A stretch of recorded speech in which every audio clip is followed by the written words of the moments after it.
let's just take a few moments to drop in on ourselves. And my suggestion is, this is not the ideal place for us to hold this particular kind of afternoon of practice. So principle number one is we work with the conditions as we find them and don't create the kind of stories that, we saw this morning in very high resolution detail about how life is never good enough, and if only it was, then I would be happy and everything would be great. So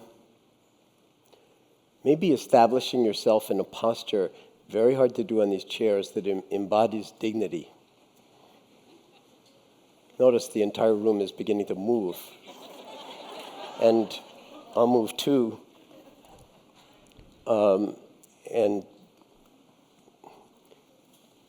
So it's possible to sit even on a chair like that a little bit away from the back of the chair so that you're not kind of thrown back like this, but your posture actually embodies wakefulness to a certain degree, alertness. You're not falling forward, you're not falling backwards, you're not sort of listing, you're not crossed your legs, but that you just intentionally focusing in on how it is in the body.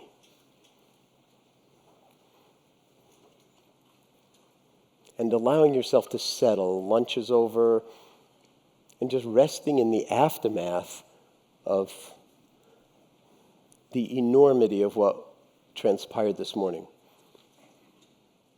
The enormity of it. And not merely for the people on the stage or the people who got the microphone, but the enormity of each one of our relationships or experience to what unfolded if we were paying attention. If we were really listening. If we were, in some sense, in parallel, listening to not what was going on the stage, but what was going on in our own hearts and minds, based on each one of those forms that, we filled out. So just that's over, and now we're here. We're going to be here for the afternoon until 5 o'clock. Nobody forced you to come.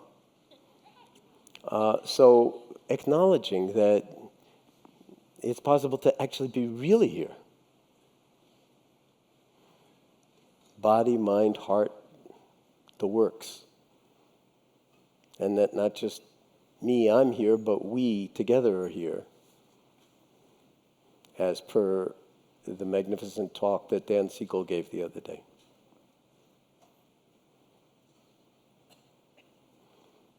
Just letting things settle so that we're not trying to remember the morning, but we're actually attuning to the reverberations that may still be present from the morning.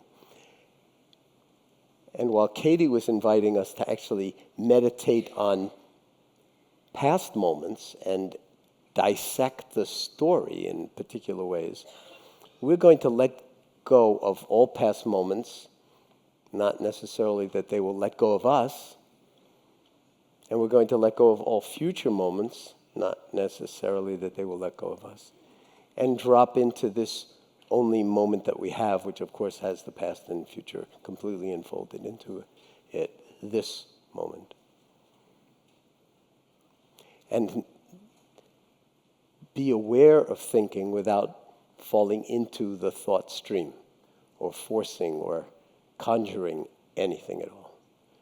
So one helpful way to do that, of course, how many of you are brand new to formal meditation practice? Just raise your hands so that I have a sense of it. Almost nobody. Well, first, this is San Francisco, it's a wisdom conference. So how many of you have a meditation practice that's more than 20 years old? Raise your hands. San Francisco. So anyway, it doesn't matter because that's all in time, and what we're really concerned with is no time, the timeless, this moment. And so to that extent, we are all in the same boat. And can we bring our full the full spaciousness of our attending to this moment. And it's very helpful whether you've been meditating forever or you're brand new to it, just stumbled in off the street for the afternoon, to actually ground your attention in the body and sort of feel how it is, the body as a whole, sitting and breathing on your seat.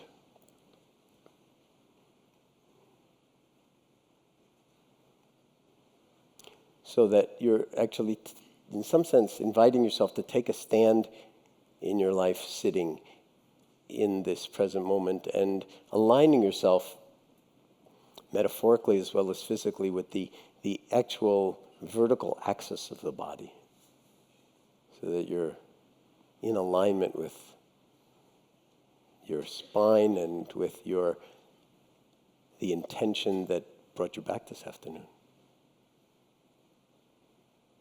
Because nobody's here by accident.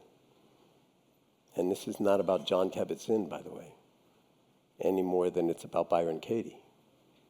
It's about you.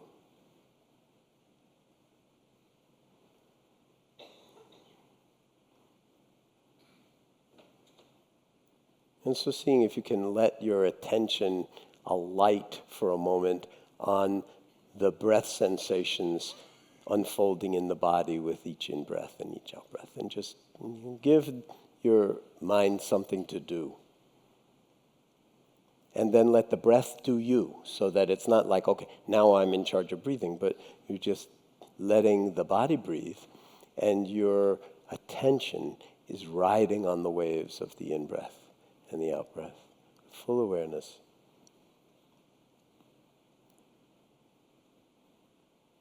And just seeing if you can give yourself that assignment for now.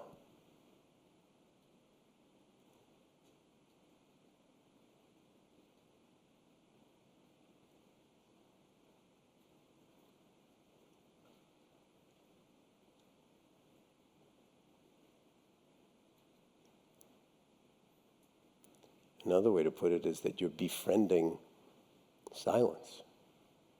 You're befriending stillness. You're befriending the wakefulness that was spoken about this morning.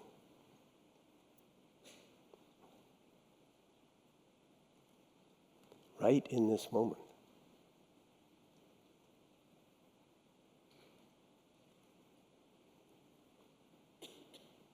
And for those of you who are doing this online and at home around the world, welcome. We feel you. We know you're here with us. And that's, of course, the invitation is to be here 100%, wherever you are.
Where's your mind right in this moment?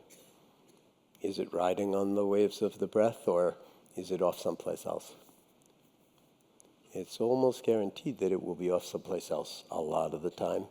Please know that that doesn't mean you're a bad meditator. It means that that's the nature of the mind. And every time you bring your attention back to your belly, or back to your chest, or back to a sense of the body as a whole sitting here breathing, you're already here again.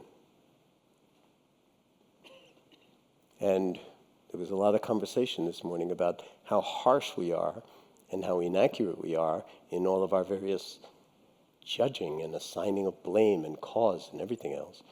So seeing if you can escort your mind back into the present moment, into the body, onto the breath, without any harshness, without any criticism, without any blame, without any judgment. Mind goes off, just notice what's on your mind, bring it back. Mind goes off from the assigned object of attention to someplace else. That's what mind does. Notice what's on your mind now. Bring it back. You're going to have to suffer through a whole day of my clearing my throat. I apologize in advance for the rest of it. As Katie would say, it's perfect. It's not like it would be better if I wasn't doing it. It's just what it is.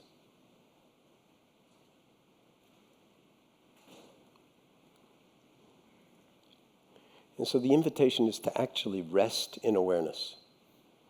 It's not the object of attention that you've just assigned yourself, like the breath sensation someplace in the body.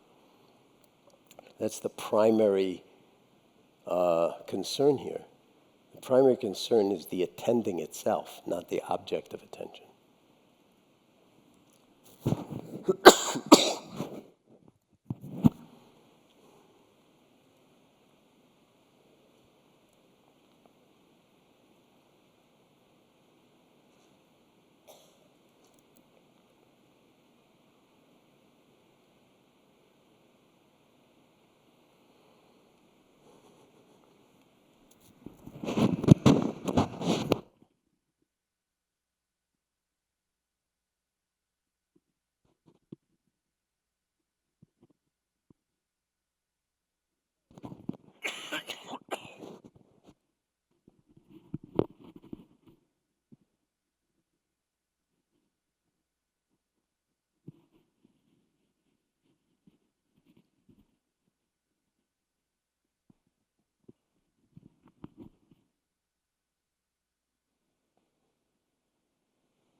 Is it possible to actually rest in awareness with no agenda, Not trying to go anywhere, not trying to achieve any particular kind of feeling or state. We're noticing if that's part of your agenda, that you do have some kind of aspiration to have this work, in quotation marks, or to have some special feeling. And the whole point of wisdom is to recognize that the feeling that you're having is unbelievably special, whatever it is. Even your mind wandering is unbelievably special. So awareness of mind wandering is still awareness. Awareness is the same awareness as the awareness of the breath sensations. So can you take up residency in the awareness itself and simply inhabit it as a domain of being? Moment by moment by moment by timeless moment, and breath by breath by breath as we sit here.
So can your awareness tell you in this moment how it is in the body?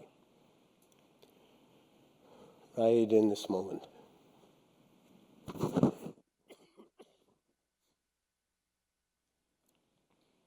And how is it in the heart right in this moment?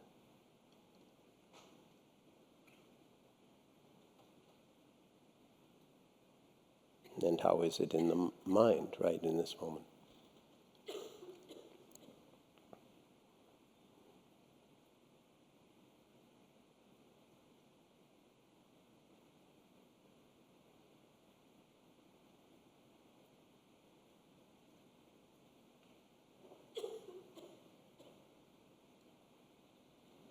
Do you need things to be different from how they actually are right in this moment? Or can you actually sort of put out the welcome mat for whatever it is that arises in the field of your awareness? And just have it be like weather patterns unfolding in the sky.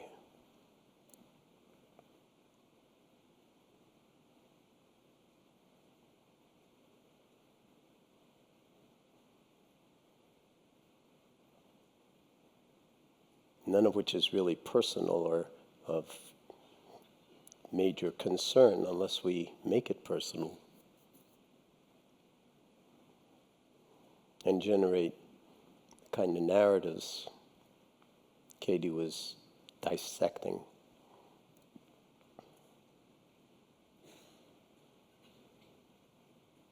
The generating of stories. And can we simply be aware of that when we're creating narratives that we then actually even believe?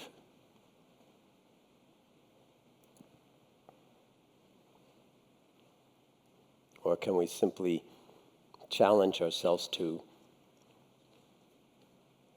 recognize the narratives as they unfold and not take them personally, not be caught by them. Just be the knowing of any kind of thought stream that arises.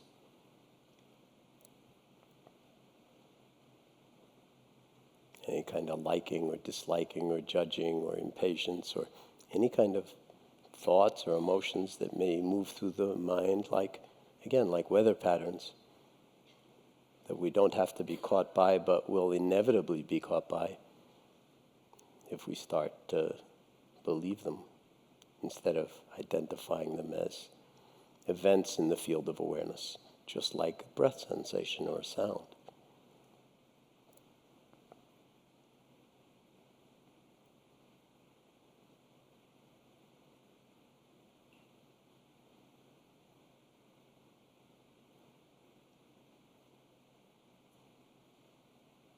Can you be at home right here in this moment with things exactly as they are, in the body, in the mind, in the room?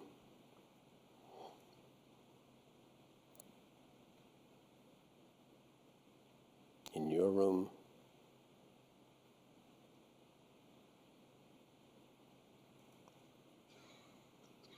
And be the knowing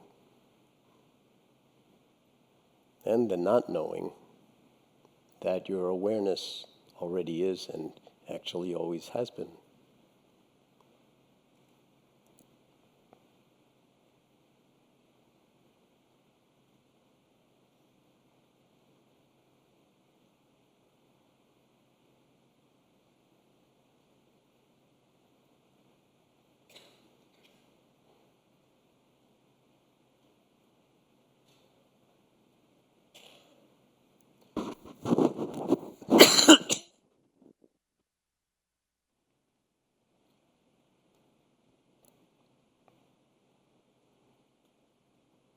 And by the way, that knowing and not knowing, as I was suggesting, has many different names, and one of them goes under the name of wakefulness, a moment of wakefulness, a moment of silence, a moment of stillness.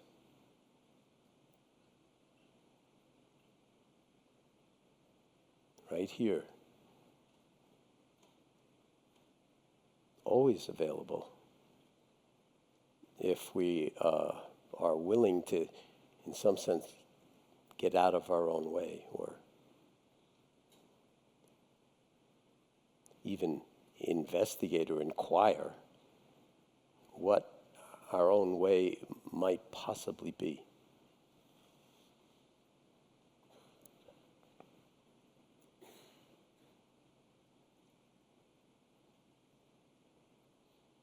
Especially when we give up a strong attachment to the personal pronoun, so it has to be my way.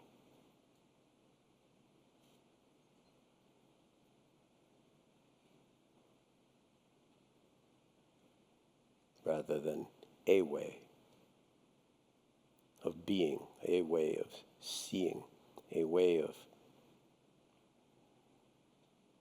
being in relationship to whatever's unfolding inwardly or outwardly.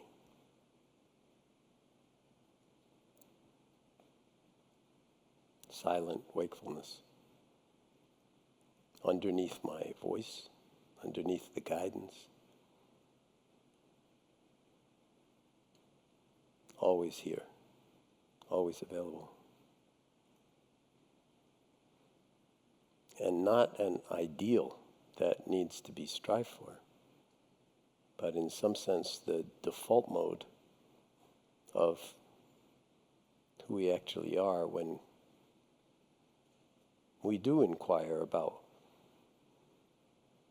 getting out of our own way.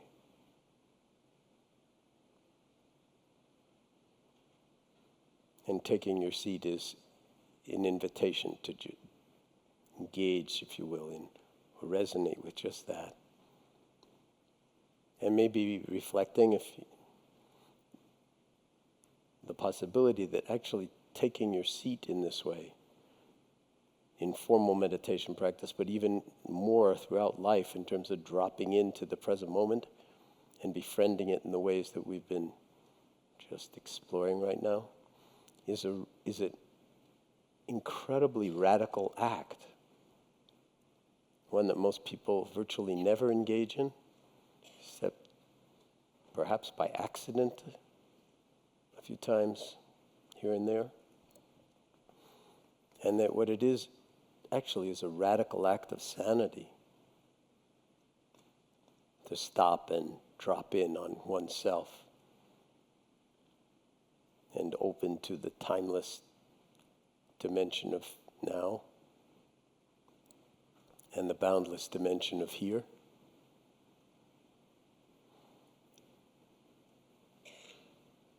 Knowing where our feet are, not conceptually, but feeling, a feeling knowing.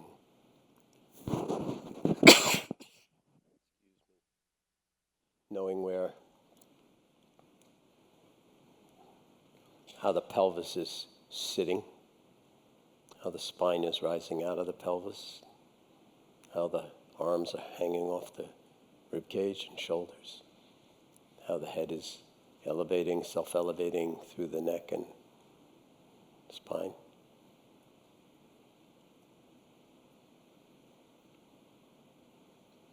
A radical act, not just of sanity, but a radical act of love.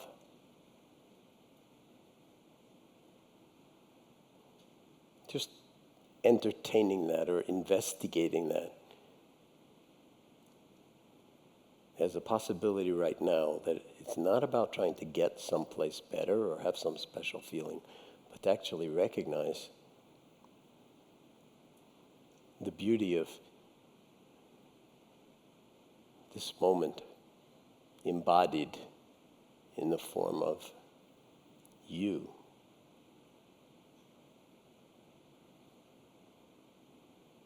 Especially when you give yourself permission to let the narratives just float around there without having to latch onto them as me or mine or true.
So once again, knowing where your mind is, what's on your mind.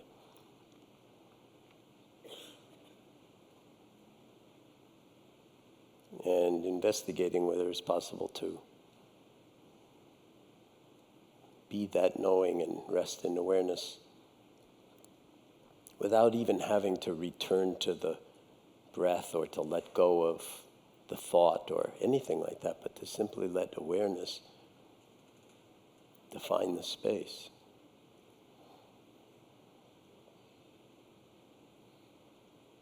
And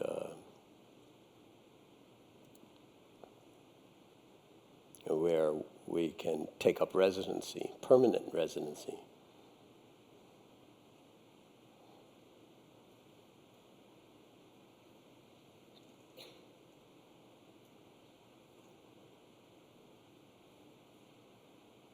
So no place to go, nothing to do, nothing to attain. Just this moment, just this breath, just this sitting here, just this being human, just this radical commitment to wakefulness, embodied in the form of you, whoever you are.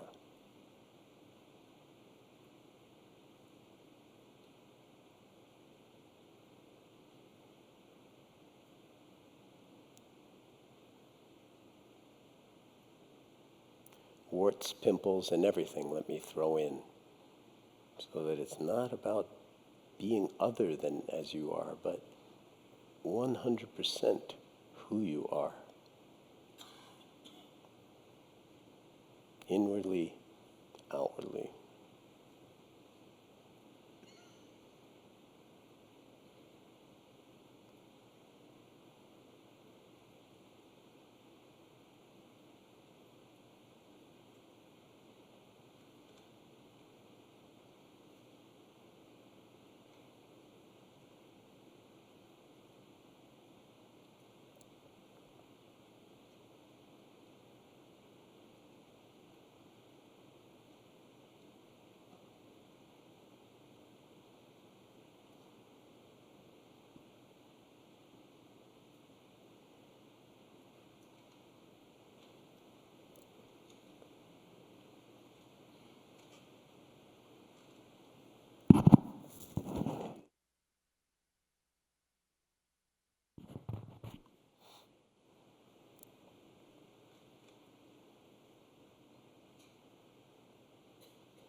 So in the remaining moments of this sitting, or minutes of this sitting, seeing if you can let go in your own mind of everything that's come before. Let go of time altogether. And just be here with this in-breath as if it was the very first in-breath. And this out-breath, the very first out-breath. Outside of time altogether.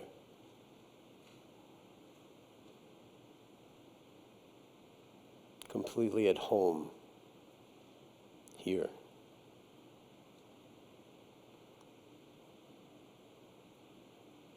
And fully awake, fully in touch, fully attentive, as if your very life depended on it. Which, of course, it does, in more ways than you think, and in more ways than any of us could possibly think.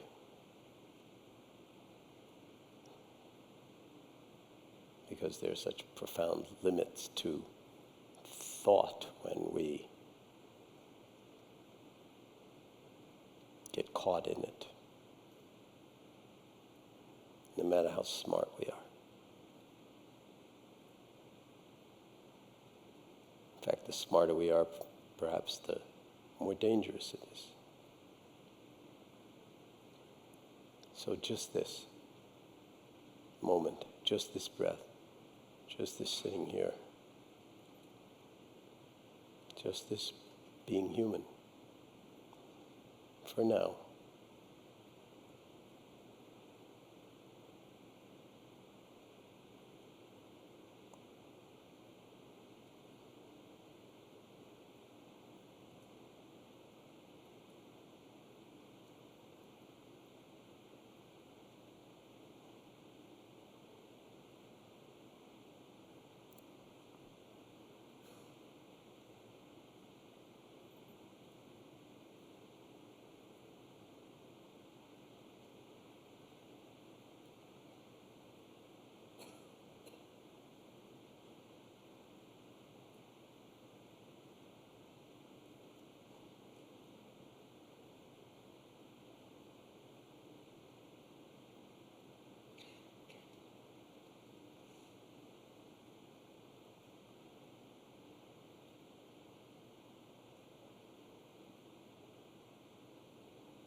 Now, if your eyes have been closed up to this point, let me invite you to simply open your eyes without deviating the slightest bit from the attending. So that we're simply like expanding the domain of experience to include the visual field right in front of us.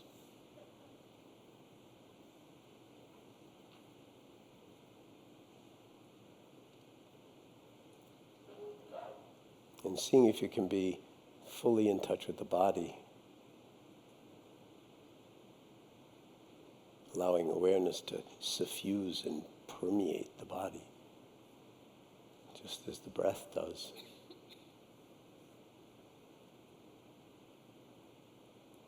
And again, that you're here without any ulterior motive, no gaining idea, no agenda other than to be awake. Not trying to attain some special something. There's no special mindful state. But any condition that we might find ourselves in could be mindful if we embrace it in awareness. Again, as some people like to emphasize, with kindness, with a degree of compassion, including self-compassion, so that there's nothing kind of rigid about this. It's a love affair with the only moment any of us ever have.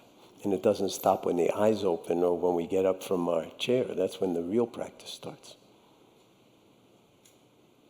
So then life itself becomes the meditation practice, and every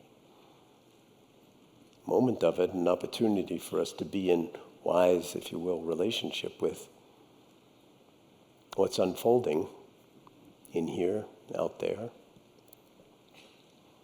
Apparently out there, as Katie said. She used the word apparently.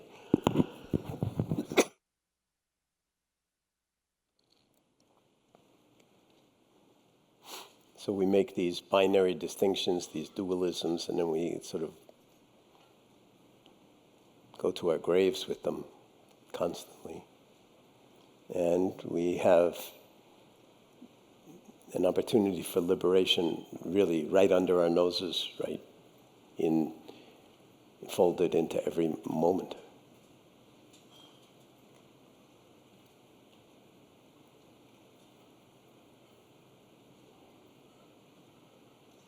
And so this practice, this cultivation of mindfulness, there's been so much talk about mindfulness during the course of the conference.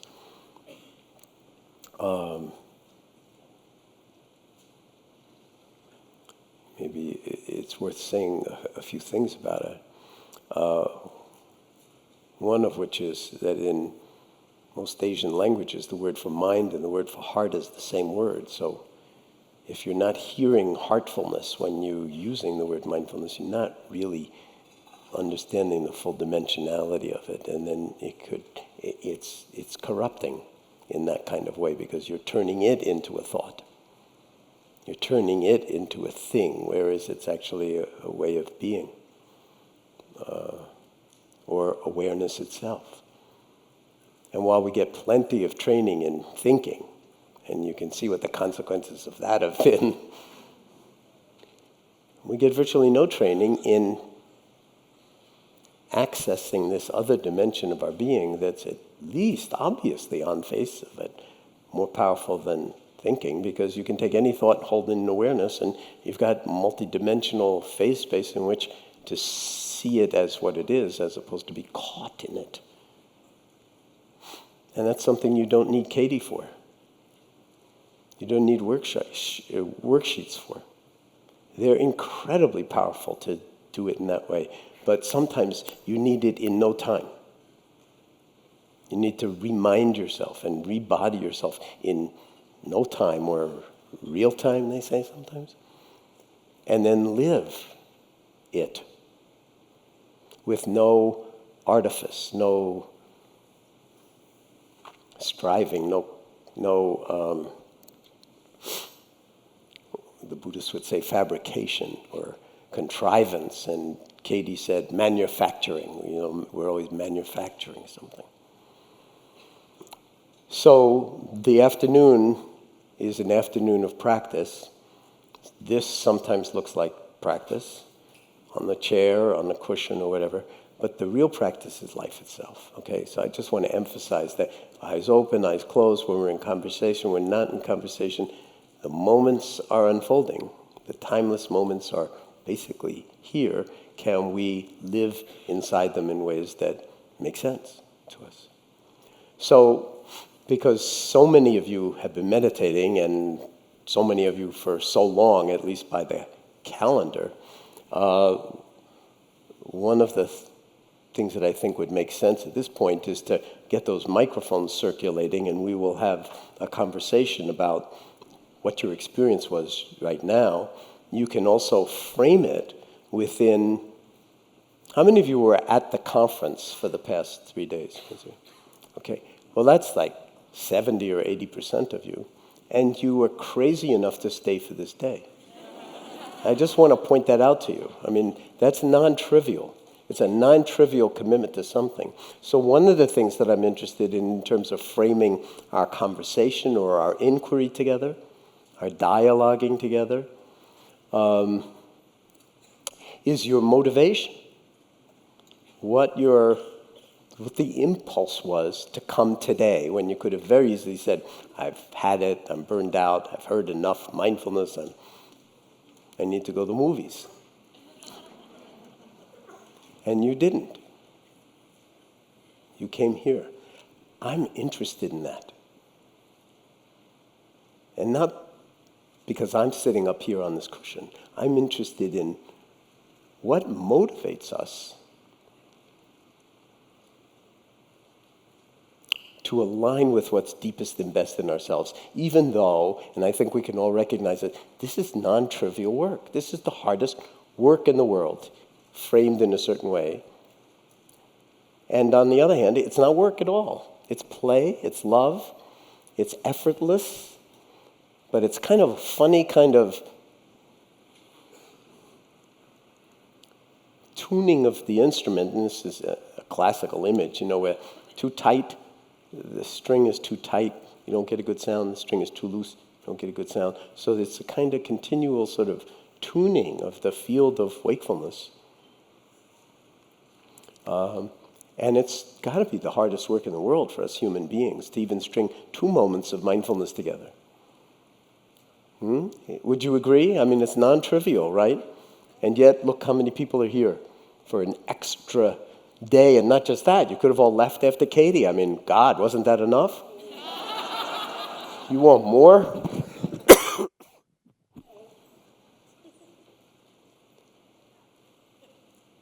So this is really important to sort of not think about, but to recognize the love affair inside yourself and how the coordinate system is actually already available to all of us.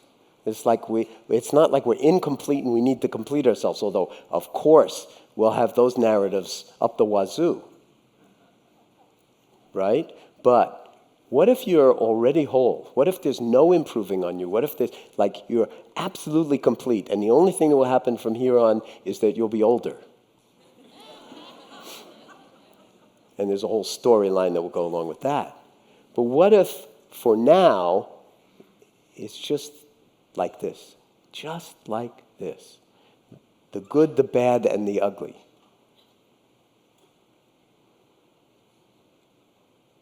And we've seen just countless demonstrations of it just this morning in that laboratory of how easily the mental frame will actually generate a prison that alienates us from the world in very, very strong ways, that will actually predetermine what we will and will not do and wind up creating infinitely more suffering than necessary, and in blaming, of course, everybody but ourselves. So where are those microphone runners? And I don't want to just keep the microphone where it's convenient for the runners, so I don't know exactly how this will work, but I would really like you to be able to voice what's on your mind or in your heart for now, and we'll just go back and forth. And I have to tell you, when I'm controlling the space, which I really like to do, I'd be sitting here. Okay, but they say that if I sit here, then in terms of the filming and the web thing and everything, that I'll look like in darkness or whatever. But I like to be as close as possible. Hi, Mark. So good to see you. And so good to see so many old friends and new friends and new faces, and to actually feel the embodied intentionality of enough of a dose of wisdom to know that it might be worth practicing non-doing together with 700 or 800 other people, or how many other people in this room, practicing non-doing, non-getting anywhere, non-striving, for once. So who's got a mic? Talk. Okay. Yeah, go ahead. You asked why we came back today. Yeah, hold the microphone a little closer. You asked why we came back today, and for me, it's curiosity. No, I didn't ask. I just observed that you did, but it's fine if you want to say. I'm sorry. I thought that was what the question was. There was no question. I'm here because I'm curious. Can you say a little more? Curious about my profile, or why I'm coughing, or what are you curious about? It's a good question. If I knew that, I probably wouldn't need to be curious. Okay, and who is curious? I'm not saying you should answer that, but I think that it might be interesting for you to even ask, what is this curiosity? How is it emerging? What is the feeling tone of it, even in the body? Because you're making, sort of major decisions. Like, none of us have time to waste. So when you're curious and you opt, or you choose, you opt in to something that, if a lot of people walked in from, the tourists that are walking around this building, they came in here and they saw what we were doing, they'd think they were in a lunatic asylum. Seriously. And they would say, oh, however many people in the room, doing nothing. We're not doing nothing. We're doing the hardest work in the world. We're practicing non-doing. Big difference between non-doing and doing nothing. A lot of the people who are meditators, they're extremely accomplished people. Get a lot done. It's not like, oh, just like slackers. But from the outside, it looks like, just a bunch of loafers. So, anything else coming up for you? Well, you said two things that struck me. One, you said that maybe we've had too much of this wisdom stuff, and I actually heard that comment several times yesterday and even this morning. I thought it's very interesting to hear that. Wow, I've had so much wisdom. And I don't know why that would come up. But I remember I was just sitting with that. Wow, that's interesting that would come up. I've had 3 days of this wisdom. Well, I was joking. Oh, I know you were joking. I thought you were joking, but I actually heard that. Yeah. And, I don't know if it's serious or not, but it's just kind of, I'm sitting with that. It's so serious that it's too serious to take too seriously. Seriously. I mean, it's that serious. And I think we would all agree. I mean, again, it's like, look around you. I mean, these are real people with real things to do. I mean, does anybody not have anything to do? You just came because you ran out of your to-do list? I don't think that happens nowadays. The very fact, I hope you've all shut off your devices, let me just say, because you could be here pretending to be here, but just checking or your whatever accounts you. Don't do that for the rest of this time. I should have said it at the very beginning, but I was too busy coughing. Actually, that's why I'm here, because it's the best excuse I can think of to get rid of my to-do list. Wonderful. Okay. Yeah, and so this is number one on your to-be list. Exactly. Yeah. You don't need a number two. Agreed. Thank you. Thank you. Thank you. Okay. Anybody else? I'll be Microphone? happy. Who has? Here, one here on your right. I'll be Okay, let me go happy to this be side. Number two. We'll go back and forth. That way I'll get some of my you get some workout. exercise. Hi. When my counselor in 1992 told me to get the book Full Catastrophe Living, I got it. And I thought, this title, this man is never going to sell more than 10 books. My question is, why is our mind set up in the way that makes it so complicated to be in reality rather than in this craziness? Why do you want to know? Or even, who wants to know? In other words, why are you asking that question? Because that's really very much thought-based, is it not? Yes. Okay, so what's underneath that? Where's the question actually coming from? Well, I see evolution, and it has served most species that have survived pretty well. Yeah. So why do we have this serious duality? I don't know. Maybe it's my ego asking. I don't know. So frame the duality a little bit more. It's almost like we're schizophrenic in two different countries, different pieces. So and let's keep our it task personal. is to hold. So I'm schizophrenic. I'm schizophrenic, perhaps. And you're feeling pulled apart? Yes. Okay, can you say something about the pulling or the... Well, it almost feels like part of me has to police the other part. So the doing and the being? Yes. So to speak? Yes, yes. Yeah, and you want me to explain why that is?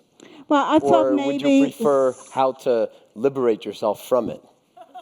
I'm not going to explain either, but... Well, okay, if... Yes, liberate myself from it. Yeah, okay. Well, I'm guessing that's why you're actually here.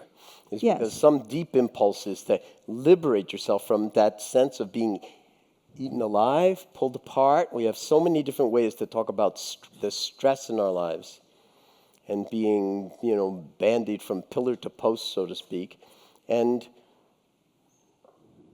this close to living a satisfying life and yet not feeling that we're living a satisfying life. Would you say that that's fair? No, I have a great life, a very satisfying life, but I do see all this mayhem all around me, and I realize that I've learned that the only way to get to be a contributor in peace would be to heal the split.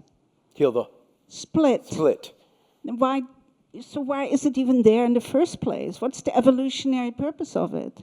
Yeah, well, a lot of people write about that stuff, and we are primed to, in some sense, go with our fear because fear can save your life. Yes. So Yeah. if there's a kind of selection pressure for being very, very sensitive to whatever forces that are out there that could destroy you in a second, like because you're lunch for them, then you tend to sort of fall into seeing things in a particular way, or it expresses itself in the body like that.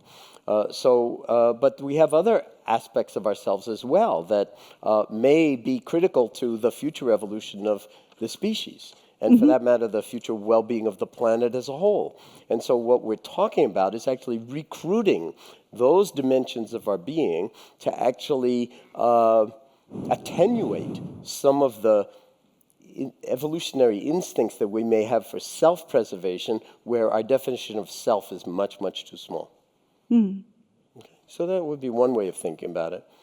But again, we're now in the realm of philosophy and thinking. And thinking, yes. Yeah, Yes, and even good thinking is still thinking. And so what we're really here practicing is kind of not to suppress thinking. I mean, then we'd just be really stupid.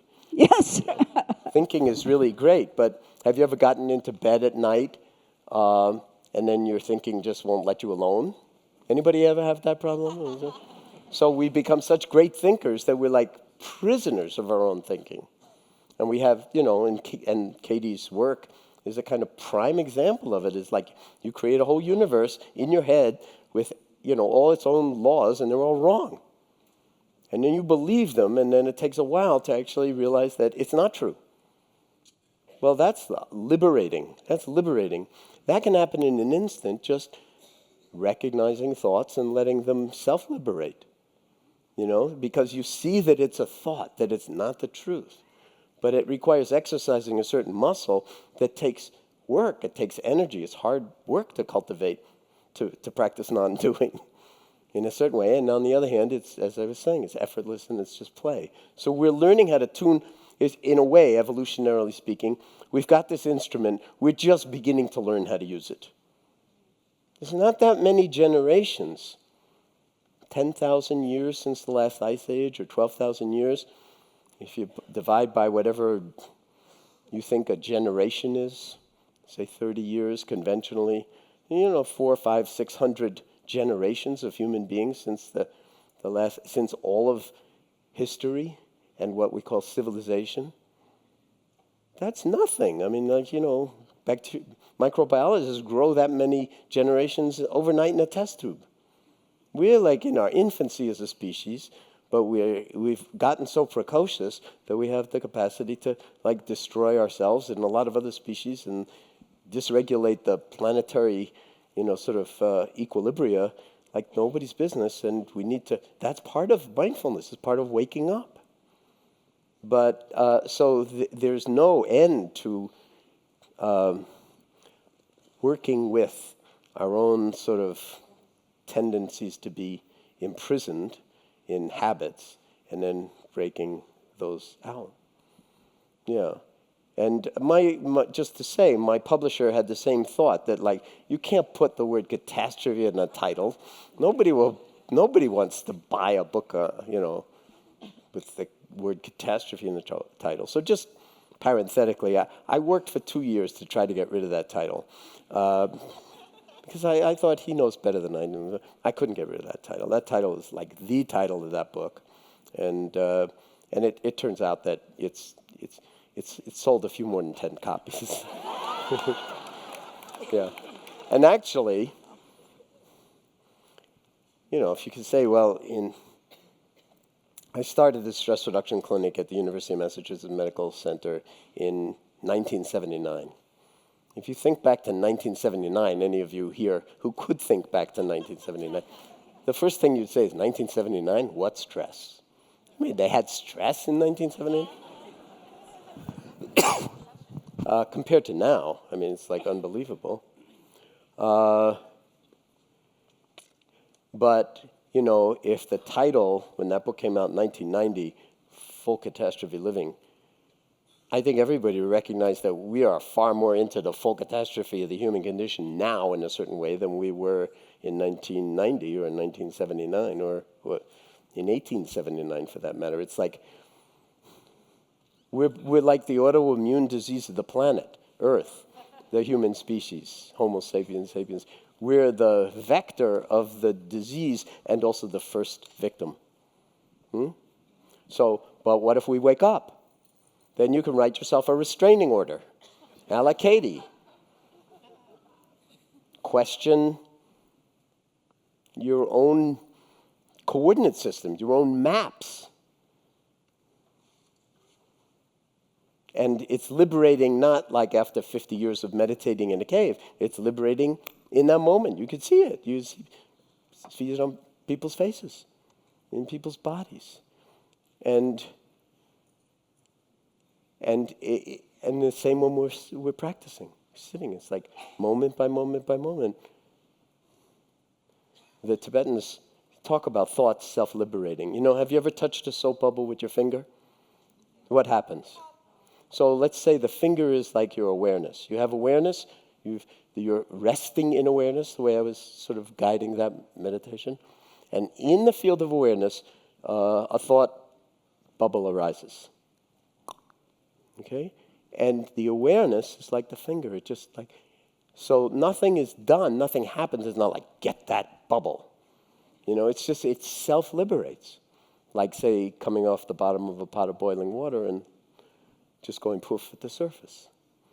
So if you don't take my word for it, watch your thoughts in that way and see whether even very, very heavy-duty thoughts, which we all have, and for very good reasons, because there's just a huge amount of suffering going on, not out there, in here, for all of us, in one form or another.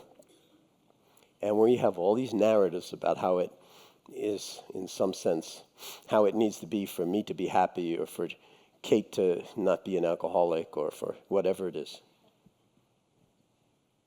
Another microphone? Okay, I'm going to go wander over here. Yeah. Oh, somebody closer to the middle. Good. Hi.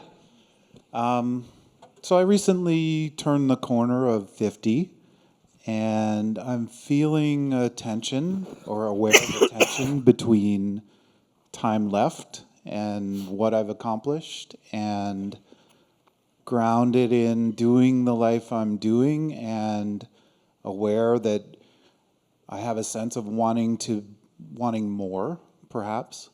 What do you want more? You want your... Well, there's the social, like, leave a mark, make some doing that means something. Okay.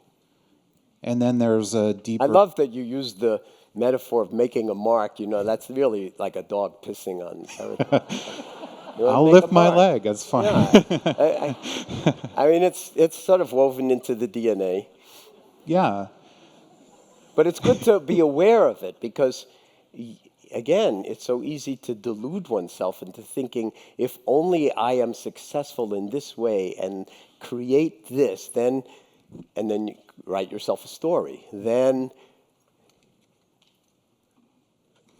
so and I meant something. So it may be that this, you know, turning 50, you know, actually you're only turning 50 in your mind. 50 is another thought, and you have probably a lot of baggage around that thought, and so why not play with it? Yeah, see what the possibilities are, and it may generate incredible creativity or motivation to make things happen or whatever, but it doesn't mean that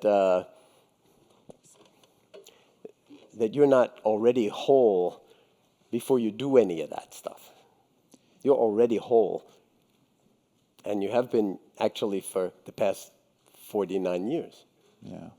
Whether you knew it or not, it's a different story. Right. But that's the beauty of it, is that like you don't have to do another 10 years or 20 years or 30 years of something in order to have value or have validity or for yourself or for other people. That there's just no improving on you as long as you are willing to get out of your own way. The part of you that's always in your own way, doesn't that annoy other people constantly? Sure. Yeah. And you're not alone. So when you get out of your own way, you just like, what's your name? John. So you're John, and people know you, and they love the life manifesting in the form of you. It's so hard to trust that, and it's hard to. Well, that's why we're here. Because it's that is hard. why I'm here. Yeah. So you asked, or you didn't ask. No, I appreciate You it. mentioned. I'm for being as provocative as I can be. So even though I didn't literally ask, I did ask. Yeah. And I welcome your saying that. Yeah. So, but I'm interested in and curious about it's so hard. Yeah. What is so hard? There's a vision that it's not enough. It's never enough. Like there has to be a more that I'm doing. What is the it? The It's not enough. Yeah. Is there something else that wants to go in the place of the it? Yeah. I have a job that fulfills me Okay. and reflects who I am. And I have a question of, is it the right way for me to bring myself to the world? Put it that way. For now. For now. Now, at this point in time. Yeah. Or do you need something new? Wonderful. Yeah. So how are you going to know? That's a good question. You're going to think about it? Totally got to like game that one out and plan A, B, C, D, right? Oh, sorry. But do you have other intelligences that could be recruited to that koan, if you will, that Zen koan? Right. Well, there's. What is John's true work on the planet at this particular juncture in life that he thinks is turning 50? Yeah. I know some things about Yeah, you don't have to answer that. I mean, it's like that's the koan. That's what you ask. Like, what is my job on the planet with a capital J? Now. Yeah. It may be leaving your job, or it may be doing your job with a whole new orientation, or, who knows what it will be, but it'll be fun. Yeah. Why? Because you'll be in alignment with what you love. And you'll be listening to that part of you that says, if I'm understanding you correctly, is this enough? Mm-hmm. Okay. And be careful of that one, because there's a part of us that's been kind of conditioned so that we're never good enough. Right. It's never enough. Right. Yeah. No matter how accomplished you are. You could like win the Nobel Prize and become a sort of sort of multi-million dollar, whatever it is, recording artist, whatever, and everybody would love you, it might not be enough. Yeah. Okay? Because it's like a vacuum in there, and it's like not fillable.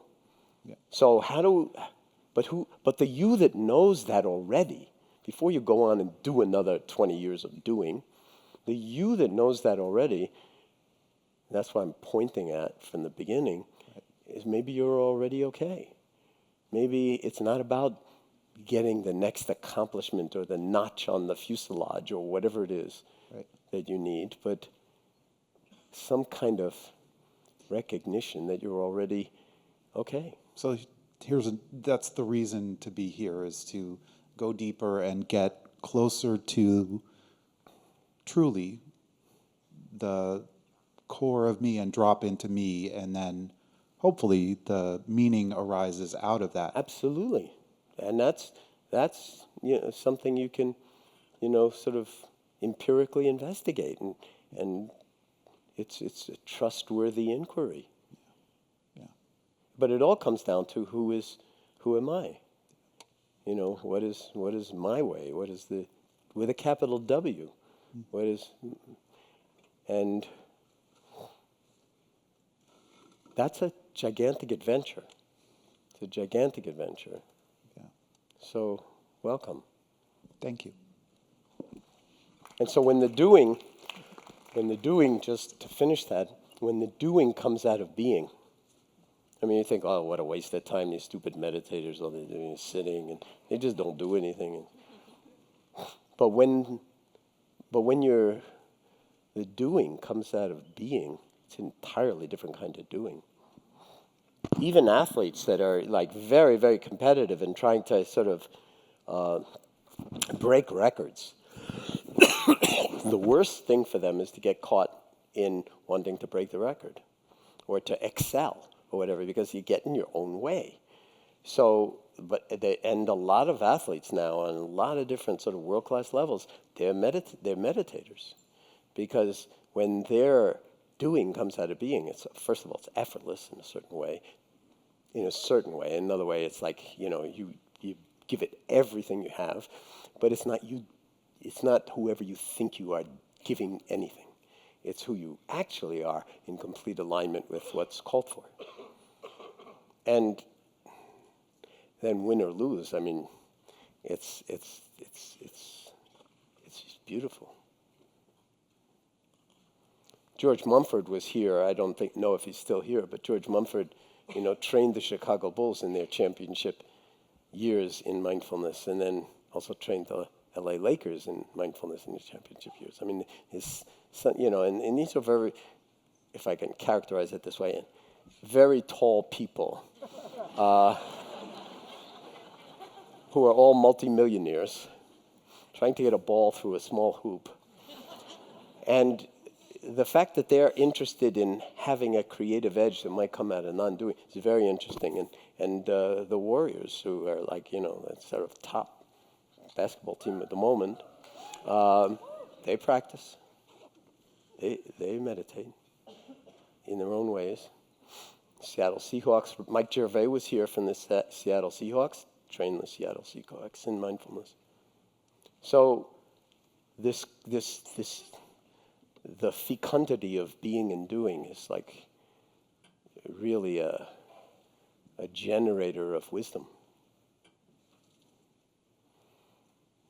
Especially when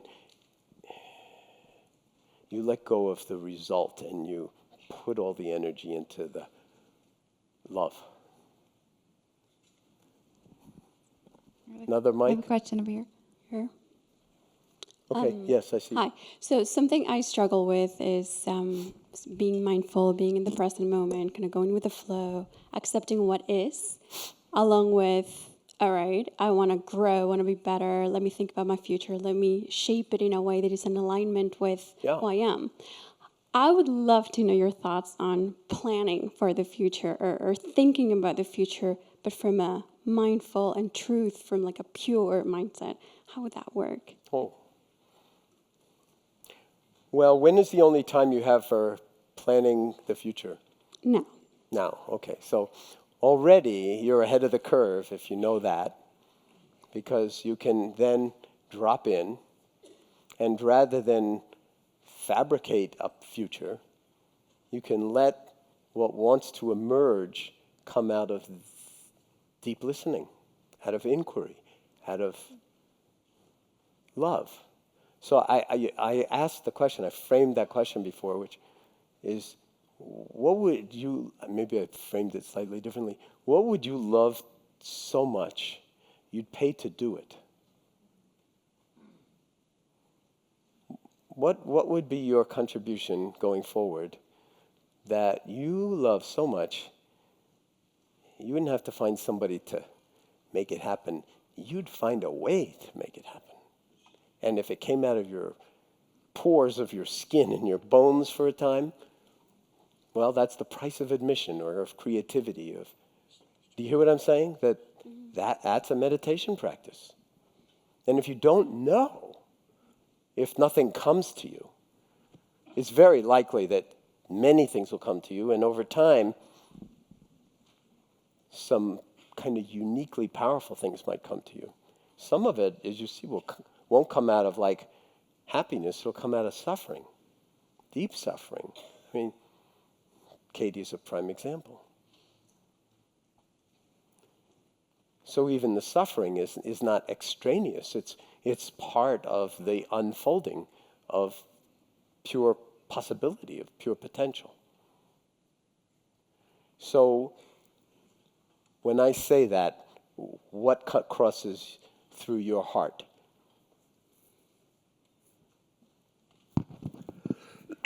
Right. I just thought of finding my truth and continuing to do what I love, what brings me joy. Did you say continue to do what you love? Yeah, So you're already doing what you love?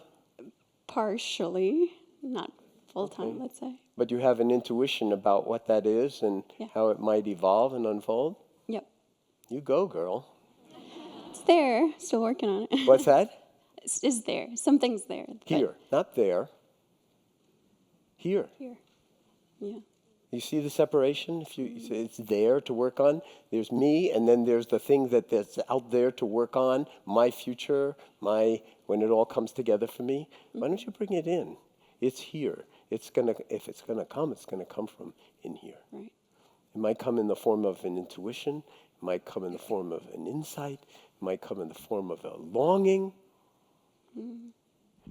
But it requires deep listening. Deep listening. And also patience. You have to be willing to wait. There's a beautiful line from the Tao Te Ching about having the patience to wait for the mud to settle by itself. Which of course is a metaphor for the mind. Do you have the patience to wait for the mind to clarify by itself? So one way to do that, of course, is to have a formal meditation practice that you give yourself over to on a regular basis, not necessarily for long periods of time, although it's good to do that, and also good to go on retreat and train with a lot of different teachers, maybe in even a lot of different traditions, but to just let what wants to emerge, because the mind and the heart are open. And if you investigate, and we'll do that in the next sitting, if you investigate your awareness, since, as I said, we didn't get any training in it in school, one of the things that you can look at is first of all, is it yours? And second of all, is where's the center of your awareness? And where is the periphery of your awareness? Is there a boundary to your awareness? And these things, this is inquiry too. This is an investigation. It's not like there's a right answer. But when you investigate, then you're cultivating a certain kind of intimacy with the full dimensionality of your own humanity. Was that enough? Did you get? Yes, thank you. Okay, and good luck too. I mean, how many people are interested in actually making a further contribution before you offer up your last breath? Anybody? Okay, so this is powerful. It's really, really important. And it's really important to reflect on it and to let it come out of this sort of deep not knowing rather than out of thought, because thought will betray you every single time unless you're willing to question it every single time, and then some of your genius really takes the form of fantastic thinking. So there's nothing against thinking, but when thinking and awareness are create the kind of different dimensions of the same container, and of course the heart, then you're way ahead of the curve. Way ahead of the curve. And that's where, in some sense, and the word was used a lot in the things I went to this weekend, imagination, creativity. Where do they come from? A lot of it comes out of silence. A lot of it comes from not knowing, not having an agenda, getting out of your own way. And so I used this term before, that could become your default mode. In a way, you could say that, the neuroscientists talk about, if you put somebody in a scanner, and you just tell them in a fMRI scanner, and you tell them, any neuroscientists here? So, oh, good, I can get away with saying things that probably are all wrong. But let's say you put people in an fMRI scanner and you say to them, don't do anything, just lie there. And you move them into the scanner. And what turns out is that there's a region in the sort of medial frontal cortex here that just goes insane. I mean, it uses up tons of ATP, lots and lots of energy. People are told, don't do anything, just lie here in the scanner, and they start to show tremendous activity in what's called the default mode network, okay, this region of the body. And when you interrogate or investigate what is this all about, well, what it's about is mind wandering. It's like you put someone in a scanner and you say, don't do anything, they go into thinking. And what do they go into thinking about? Their favorite subject. And guess what their favorite subject is? Moi. Me. Well, I mean, who could be more interesting than me? It could be a tragedy, the story of how horrible my life is. It could be like a comedy. It could be, but it's all about me. We saw that this morning, did we not? Drill down deep enough. It's not about Kate or it's not about the teacher. Moi. The center of the universe. The interesting thing about this universe is everybody's the center of the universe, so we have to befriend each other. We have to sort of work out new rules for how we're going to negotiate this because, hey, wait a minute, I thought I'm the center of the universe. If I act like I'm the only center of the universe, I could wind up, in some very, very unusual domains. And we can read about them in the newspaper every day. We've got like classical, examples of it. So you put someone in a scanner. Be interesting to put him in a scanner. Put someone in a scanner and you say, don't do anything. And they start to do this kind of thing, okay? Now, if you train them in 8 weeks of MBSR, mindfulness-based stress reduction, so it's only 8 weeks, okay, of training, and then you look at this default mode network, it turns out, and this is work out of the University of Toronto and other places with Zindel Siegel's group, and Norm Farb is the first author on these papers. It turns out that when you put people in the scanner, before they do MBSR, this light goes crazy. And so it lights up and nothing else much lights up. And it's all about me and about the ways in which my mind, I'm lost in thought, and the thought is almost all about me. And then you train them in 8 weeks of MBSR, and they learning how to drop into being and notice, recognize thoughts as thoughts, recognize how attached or seduced we get to them, but then coming back in some way so that we don't take them quite as seriously or reify them quite as much as we did before. 8 weeks later, put them in the scanner, and what happens is that this default mode network attenuates. And what arises is more activity in the lateral network, which they call the experiential network. Now this default mode network, it's all about narrative. It's all about a sequence of events in time. The story of me. Here, it's just this moment, this breath. And a whole universe of experience not linked to narrative. And then these become uncoupled. Now, you do need the story of me. I mean, when you go to the bank, for instance, and they ask, who are you? And you say, oh, I've been practicing meditation for quite some time, so I'm not going to get caught by that question. And you say, I don't know. And then you want to cash a big check. Probably not going to be too sort of auspicious an occasion. There's a funny Sufi story about that where this wild, crazy man, Nasruddin, goes in to cash a big check in the bank. And they say, in his classical robes and so forth, in Baghdad, can you identify yourself? So he pulls out a hand mirror, looks at it and says, yep, that's me all right. So these are like deep questions, like who am I? What am I?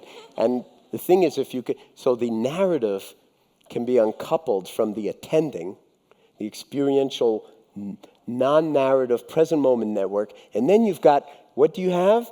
You've got some approximation of a higher intelligence. because you need this, or you'll. But if you don't, in some sense, hold it in balance with the present moment unfolding, then you're basically imprisoned in your narrative. And we've seen the consequences of it this morning. And even if we didn't see the consequences of it this morning, all you need to do is sit down with your own mind for 5 minutes. And you'll see how many of you noticed that, whether you've been sitting for 60 years or for 60 minutes. You sit down,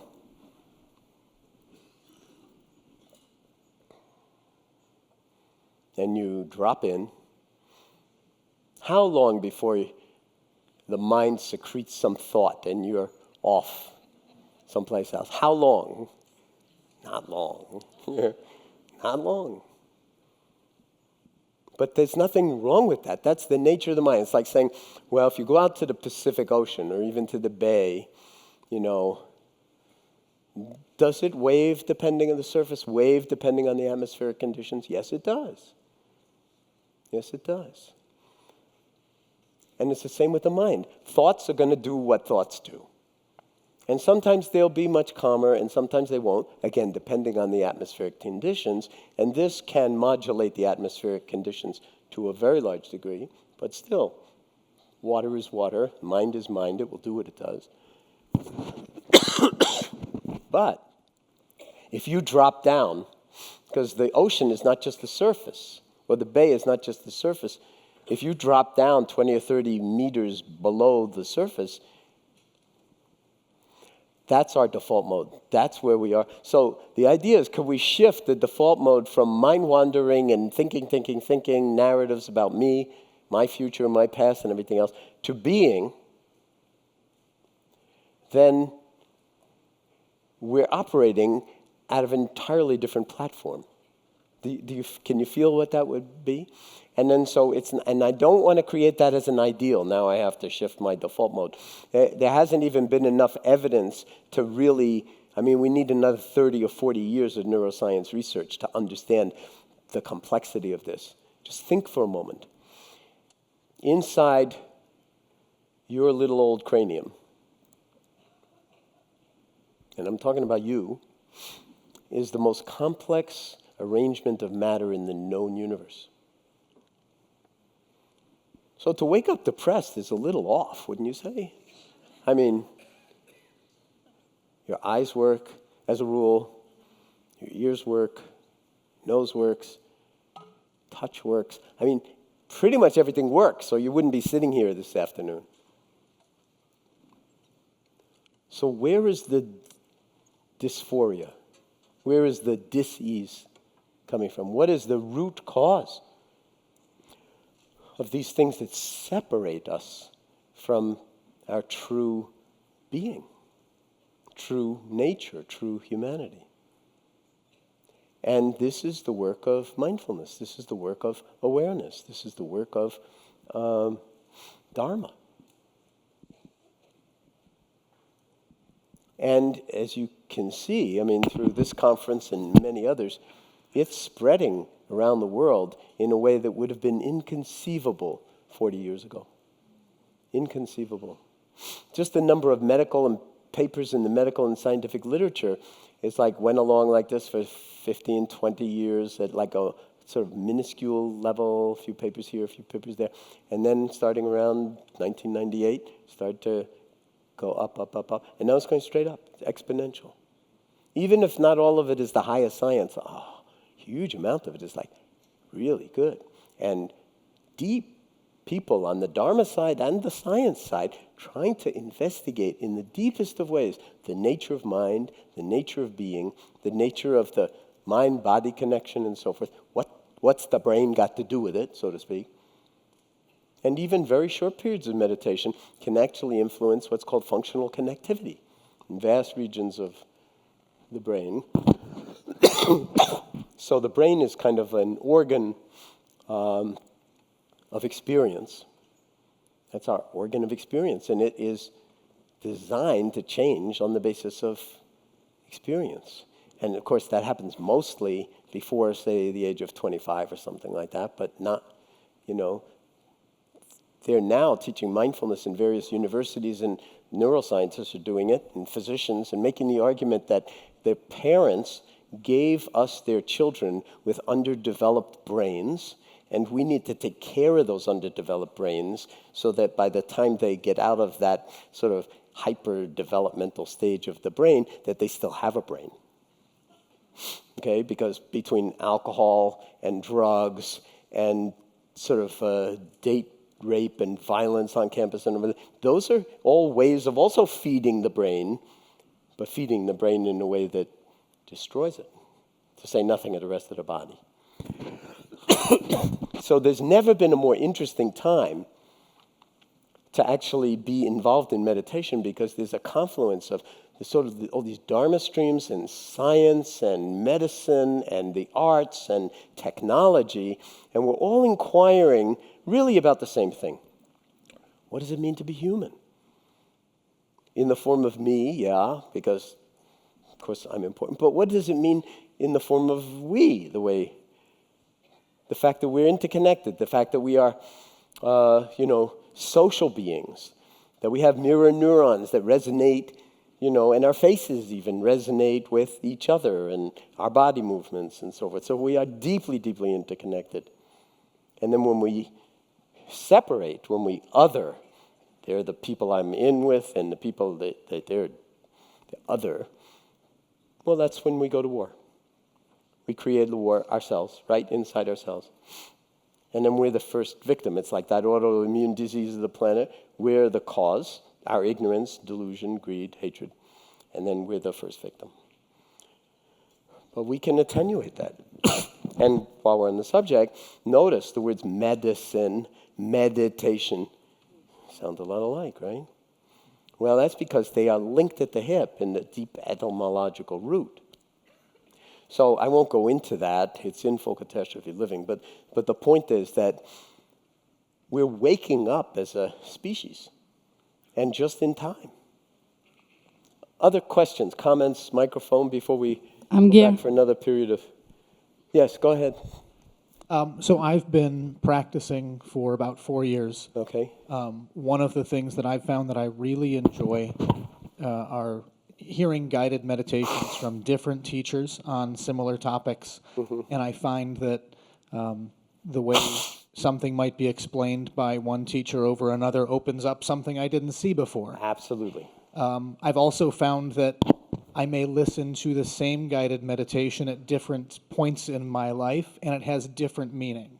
Absolutely. Even if you did it every day of the week for 7 days, it would have different meaning every day. Okay, so something occurred while I was here at the conference that I wanted to ask you about in particular. One of the guided meditations that I particularly enjoy is your Heartscape meditation from one of your CDs. Yeah, Series 3. Yeah, and there are 4 statements in there. I know you particularly say they're not mantras, but I don't know what else to call them. Okay? I've noticed Dr. Siegel mentioned his wheel, which I listened to the other night. The wheel of awareness. Right. And his 4 statements on metta are so close to yours that I did some other research and found that those 4 statements from different teachers appear over and over and over again in very similar forms.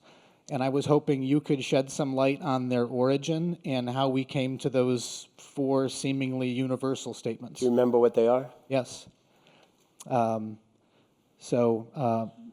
Yours are, may I be safe and protected and free from inner and outer harm. May I be happy and contented. May I be healthy and whole to whatever degree possible. Wow, you are good, because you're getting it verbatim. And I guess you've listened a lot. I have. And then may I experience ease of well-being. Yeah. And they are very meaningful. Thank you. So, thank you. So what's your name? Ryan. Thank you, Ryan, for that question. And I should add, I meant to add this at the beginning. I'm from Ohio. I was going to ask you where you're from. Yeah, I'm from Ohio, home of the world champion Cleveland Cavaliers. Yes.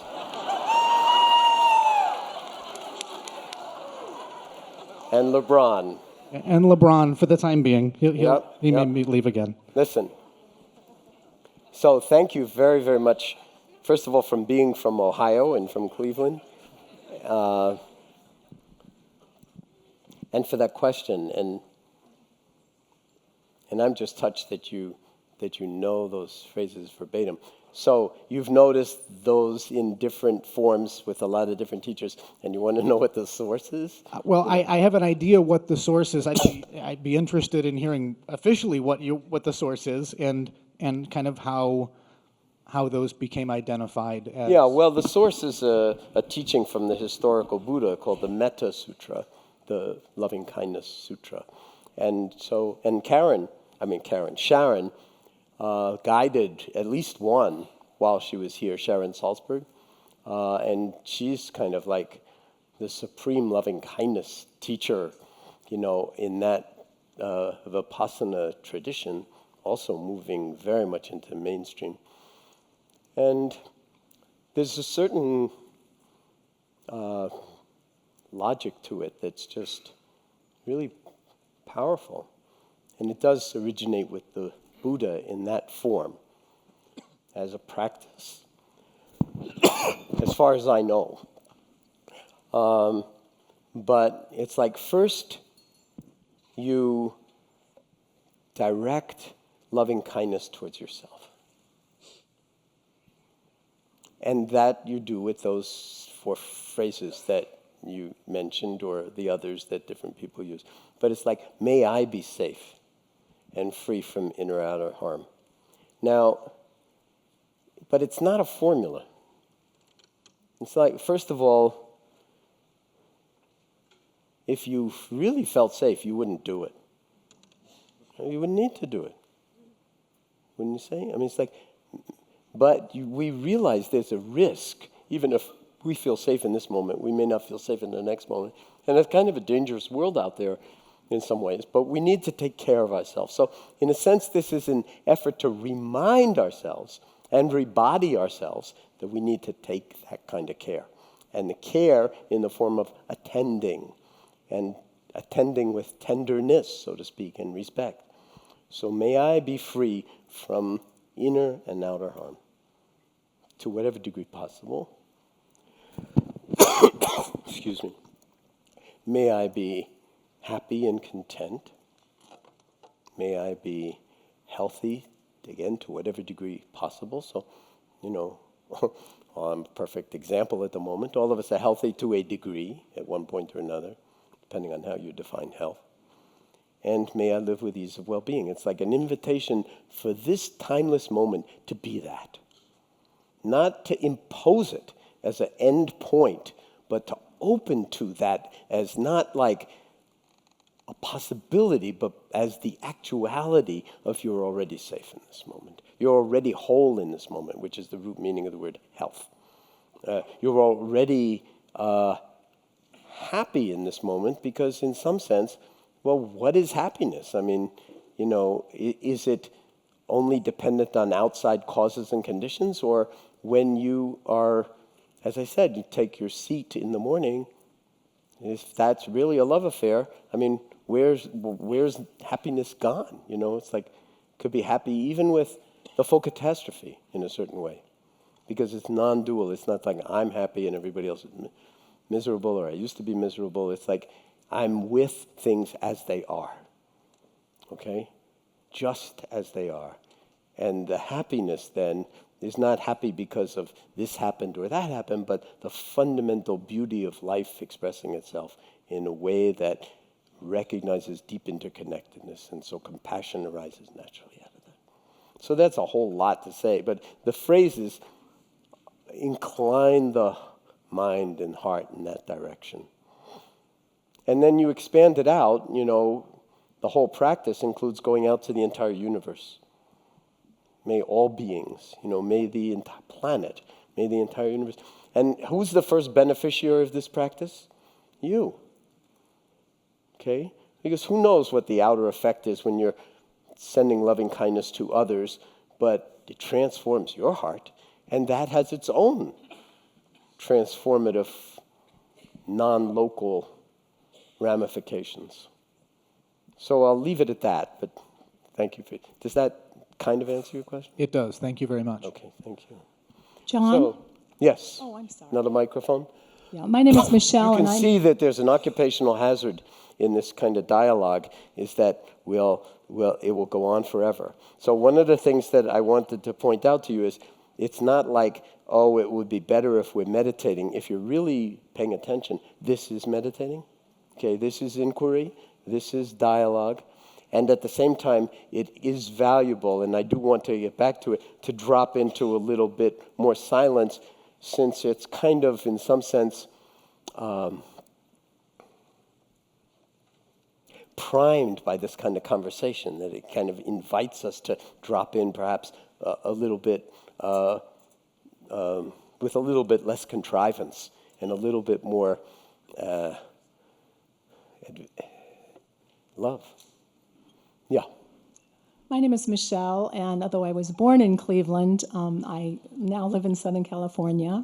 Oh, And I wanted to acknowledge, as a student, as I attended the workshop this weekend, in the workshops that you were not teaching, you were attending. And what I greatly appreciate is that you didn't just drop in to do a workshop, you came to experience and to give your energy to everyone here throughout the week. And it shows very much in what you're presenting this afternoon. So as a student, I greatly appreciate that. As a, thank you. thank you. I have to just say in my own defense that I'm trying to learn as much as I can from everybody. Yes, I understand. And as a student and as a teacher as well, one of the things I've noticed is that there is some confusion over mindfulness and meditation. Yeah. And some people use the word mindfulness and replace meditation. And yet, Sogyal Rinpoche and yourself, I've heard, clearly delineate the two. And I wonder for the group if you would do that for us. Well, mindfulness is a form of meditation. The word meditation is a little bit like the word sport. You know, there are lots of different kinds of sports. There are lots of different kinds of meditation practices. But mindfulness is a meditation practice. It's not some sneaky, sort of smoke and mirrors to pretend that it's not. It is a form of meditation practice. But I have a shirt that I never wear, but someone once gave me a T-shirt that says, "Meditation is not what you think." And actually, that's a chapter in Coming to Our Senses. It has that title. But the word meditation carries a lot of different meaning for a lot of different people. And some people think, oh, if you let your mind be still, it's the work of the devil. And then, all sorts of stuff will come of that and so forth. So a lot of it has to do with accrued belief systems that just accrete to the words and then make it almost impossible to understand what the real thing is. That being said, I've never been shy at all about emphasizing that mindfulness is a form of meditation, but meditation is really about paying attention. So it's very hard to argue with meditation being about paying attention, because then it doesn't have this overload of all this cultural and religious baggage that can, and it's not to say that there's not power in a great deal of that, but the essence of the meditation practice, when you attend, everything else unfolds from there. Everything, because the universe is interconnected, but you don't have to specify it in such a way that 99% of the people will go screaming from the room thinking that they've been, sold a bill of goods. But paying attention to things that we ordinarily don't pay any attention to, that makes a lot of sense to people. Because 20 or 30 years go by, you haven't actually been attending to your life, and then you wake up and you ask, how did I get here? Right? Well, by not paying attention. So there are lots of different meditative practices. Loving kindness is another kind of meditation practice. Okay? There are meditation practices that generate, and Sogyal Rinpoche, talks about a great many of them, that generate various kinds of energy states. Generosity, forgiveness, gratitude. They're all formal exercises, but they all have to do with regulating attention. And mindfulness is really the practice of cultivating access to our own awareness that's native to us. It's not like you have to acquire anything. You're never going to get more, you are already capable of awareness. It's the accessing it that's challenging, because we're so lost in thought that it's like kind of the access points get sort of painted over. And then the neuroscience is actually suggesting that the more you practice, the more you drive functional connectivity so that different parts of the brain actually hold experience in different ways. And so that's part of the reason that so many people are now interested in mindfulness, is because there's a scientific foundation underneath it that's credible enough that people can say, wow, there's some like hardcore, hard to argue with evidence that this has, in quotes, real value. We need another 100 years of that for anybody who's a real scientist to actually be fully confident of that.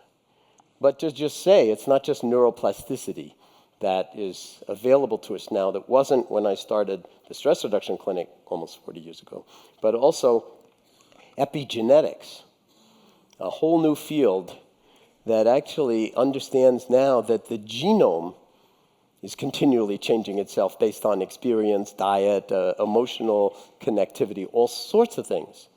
And it's demonstrated in animals as well as in human beings. And that has to do with upregulating and downregulating hundreds, if not thousands, of genes in our genome that have to do with inflammatory disease processes, proto-oncogenes, all sorts of things like that. And again, meditation has effects on that kind of thing, as do many other lifestyle choices. And then there's the telomere story. We're in San Francisco, and it's the home of Liz Blackburn and Alyssa Epple, who just came out with a book called The Telomere Effect from UCSF. Excuse me. And Liz Blackburn won the Nobel Prize for her work on telomeres and telomerase in 2009. And the book is, a major piece of their work has to do with mindfulness and what stress does to the telomeres, and how mindfulness can actually attenuate the effects of the biological, the effects of stress on biological aging. By shortening the telomeres, you're actually shortening the lifespan of cells that go into senescence much faster under high levels of stress. And when you're not necessarily changing the stress, but you're changing your relationship to the stress, that you can actually recover telomere length. And that is directly related to how long you may live. The important thing is Dean Ornish, who's also in this area, likes to emphasize this. It doesn't matter how long you live, it matters how well you live. Because if you're like in misery and you're living 100 years, how much fun is that? Or as he puts it in terms of diet, if you are eating in such a way that you no longer want to live because your food is tasteless and everything else, what's the point? It may seem like you're going to, live forever, and maybe it'd be good to die of heart disease rather than have to deal with a vegetarian diet or something like that. So this is all the mind at work, when it doesn't know itself. But the point is that the science has never been, in some sense, more developed in ways that can really ask deep questions about the mind-body connection, health and well-being, in ways that have just never been, possible to investigate before because of the new technologies. And what about the soul? The soul. Spirit, soul and spirit, the essence of who we are. Where's that coming from? Yeah, I don't use those words as a rule. I mean, I don't neglect them or reject them, but I basically use mind, body, and heart, because as soon as I go into soul and spirit, I start to lose people's attention. Some people will go, yay, and other people go, no. And I'm trying to find a vocabulary that doesn't sort of privilege one particular view of the human being as another. So, and one way to deal with that is poetry. Okay, because rather than talk about the soul or talking about, lots of people talk about the soul and the spirit, and it's lifeless. And it's like another kind of mechanical thing. I'm not faulting everybody for it, but since you asked the question, you fall into belief systems constantly, and then it's like you need a certain vocabulary to resonate with, oh yes, he's talking about me. Oh no, he's not talking about me. But if you say recite a poem that is sort of have a universal impact and from a great heart, a great mind, then everybody gets it. It's like you don't need to talk about soul or spirit or anything like that. So I'm just wondering whether one will cross my mind that might make sense to recite at this point. And since we have some Japanese friends in the audience, maybe I'll just... Not being able to recite a poem in Japanese is a serious impediment because I have no idea what the poem is in Japanese, so the translation may be horrible or whatever. But there's a very famous Japanese Zen master poet named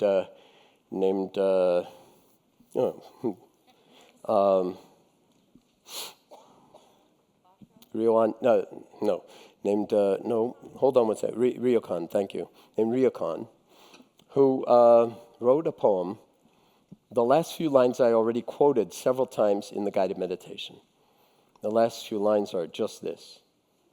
Just this. So this is the whole poem, the story of Ryokan. Now, he's one of the few people, at least outside of Japan, who's known outside of Japan from that century. And he was like a wandering monk and poet, never did anything. He didn't do anything. He didn't work, All of the people who worked, none of them are remembered, at least outside of Japan, in terms of their legacy. But Ryokan, who did nothing, just wrote poems in total poverty. So he would beg food in the villages. He would go around. He lived in the forest, and he would beg food. And the poems are exquisite in English. So let me see if I can remember it. So he would play with the kids on the village green. He was like old, crazy monk playing with the kids on the village green. And this is the poem. First we braid grasses and play tug of war. Then we take turns keeping a kickball in the air. I kick the ball and they sing. They kick the ball and I sing. The hours fly. Time is forgotten. The hours fly. People stop and point at me and stare. Why are you acting like such a fool? I could say something, but why bother? Do you want to know what's in my heart? From the beginning of time, just this. Just this. Can you feel that? It's like no explanation necessary. As soon as you create a narrative, he's an idiot, he's crazy, stop acting like such a fool, or, hey, it's wonderful to play with the children. Just this. Wisdom. Embodied. And his poems are unbelievable.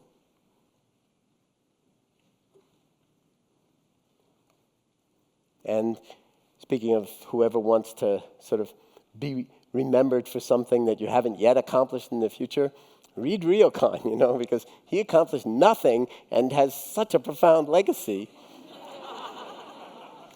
So what looks like nothing may not be nothing. So how are you doing? How about we stand up and stretch? I would love to do walking meditation, but it's just really so the wrong place to actually do this in the time that we have. But let's stand up and mindfully be aware of being in the body. I also know that, we do have biological functions that sometimes require us to go to the bathroom. If we take a break, it'll be 5 o'clock before you know it. And I noticed that you all had tremendous focus during Katie's session, and she too didn't have to leave the stage. So we're just going to go for it in terms of bathrooms. And we've got basically an hour and 5 minutes. So just be aware of the body standing and breathing.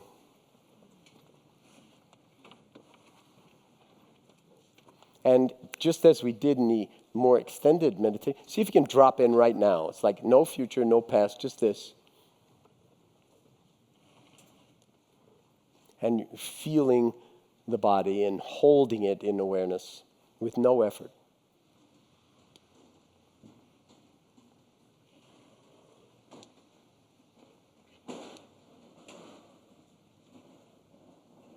And maybe feeling the micro movements that, since we're not statues, we're actually moving while we're standing. And it's an elaborate balancing act that took us quite a while to learn, even.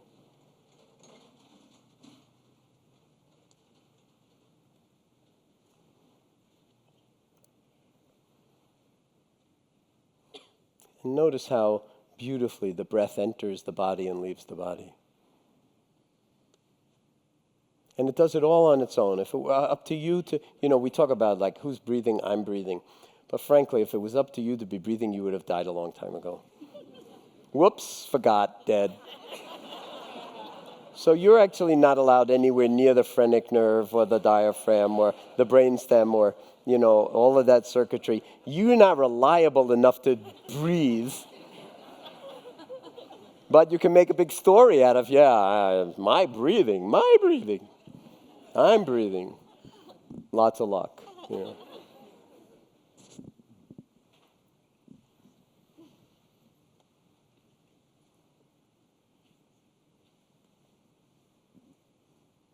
Yeah, and if you want to stretch a little, but just ask your body what it wants. Listen to your body and asking it what it wants. And then just mindfully, slowly, with the breath, being aware of air traffic.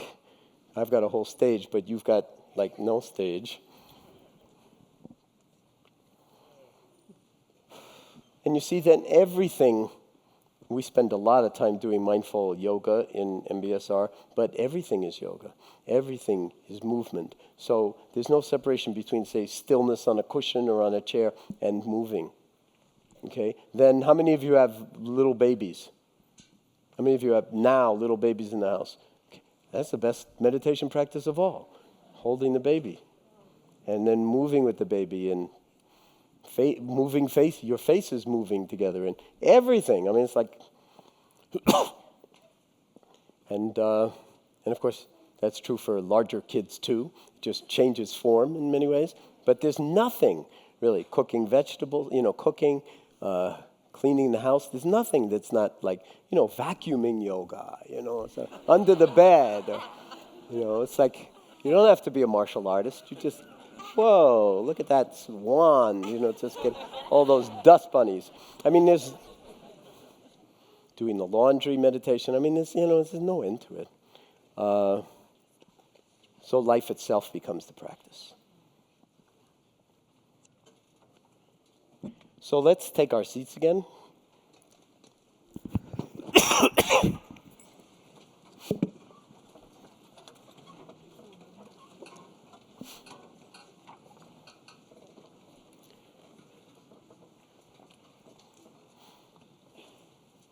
And again, taking your seat as if your very life depended on it.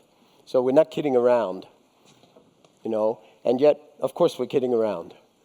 It has to be play.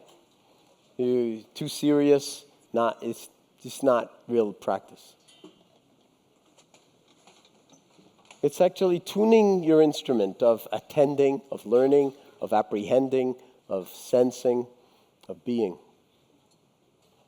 And then, as I said, quoting from the Heart Sutra, there's no place to go, nothing to do, nothing to attain. That's important to know from the very beginning, not from like after you've been practicing for 30 years and then you discover that there's no place to go. No, because you could spend 30 years trying to get to some special effect. And then not recognize that you are the special effect. And you were special on day one. Your mind wandering wasn't the problem, it was special. It was you that misapprehended it as like, oh, I'm a bad meditator. And a lot of those things that, how many of you heard Dan Harris's talk? Dan Harris is talking about a relatively small kind of group of concerns about a particular perspective on meditation. And it's beautiful.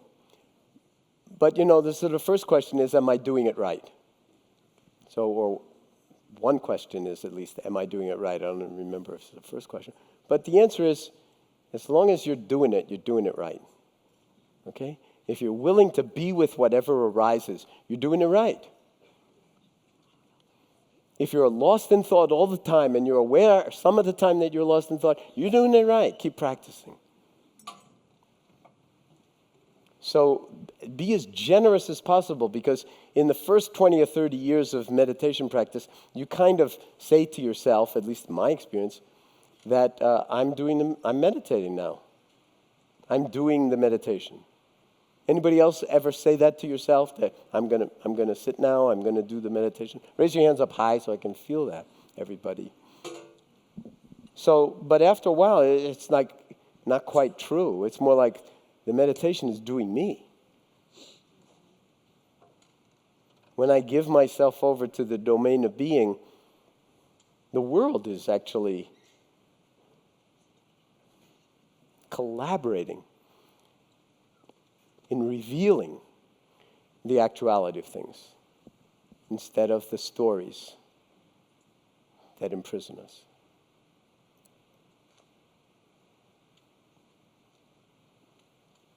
So let's take a few moments to simply drop right in.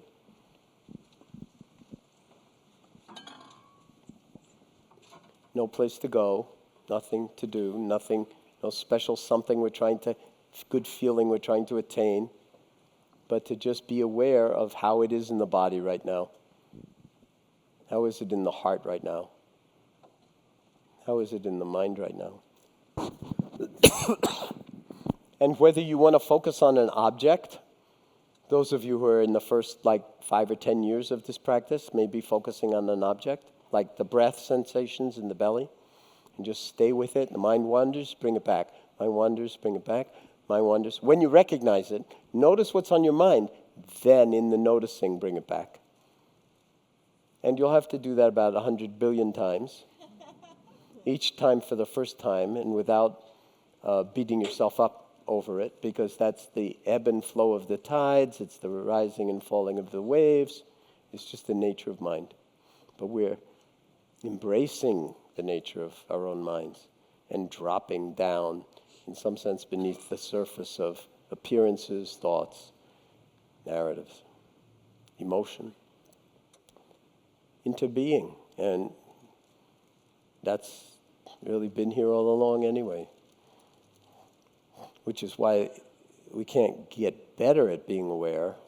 We just need to become more intimate with our capacity for being aware. The awareness you can't improve on. It's good enough. And it always has been. And besides, it's not wounded either. It's not wounded. It's not carrying the wounds. They may be carried in the body, they may be carried in the heart, but this is big enough to hold the wounds. Does that take a lot of courage? Yeah. In the same way as it takes a lot of courage for someone to come up on the stage in front of 700 people and go through a process like we saw this morning. And is there benefit from taking that kind of a stance? It's obvious. So once again, befriending wakefulness. If you're choosing an object to attend to, fabulous. Or you can choose what might be called objectless attending. Just choiceless awareness, we call it, where we're just aware in the space of awareness, and whatever arises, thought, sensation, feeling, memory, anticipation, reaction, sound, it's all like the curriculum. It's just the curriculum, the unfolding. And our assignment, if you choose to accept it, is to simply attend to the play of it all.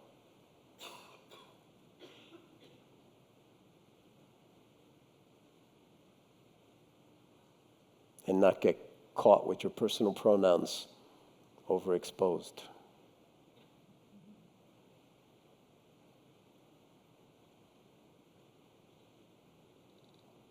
Just this.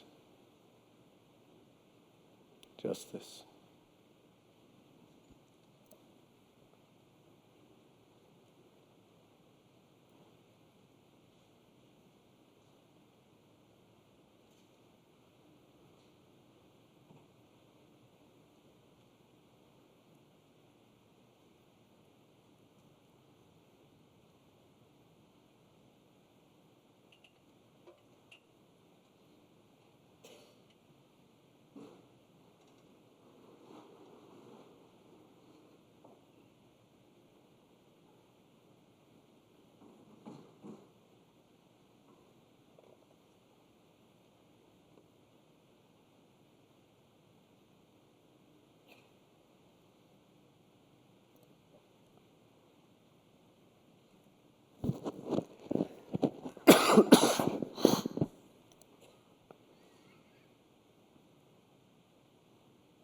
So let me ask you a few questions. In this moment of being,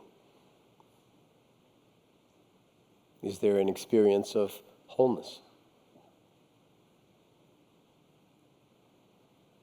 In this timeless moment of sitting here, is there an experience of being at home in your own skin? In this timeless moment of sitting here, is there an experience of wakefulness?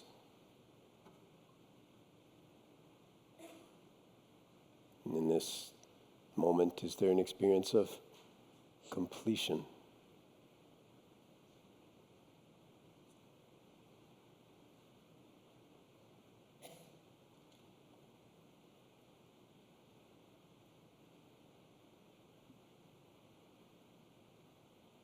Can you simply rest in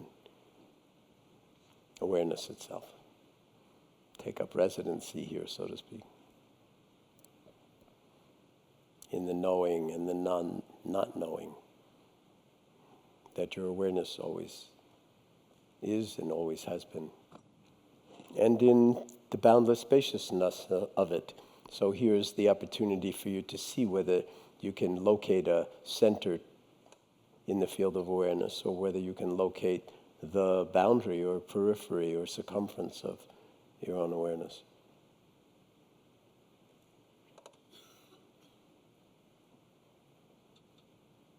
And just allowing everything to unfold as it unfolds.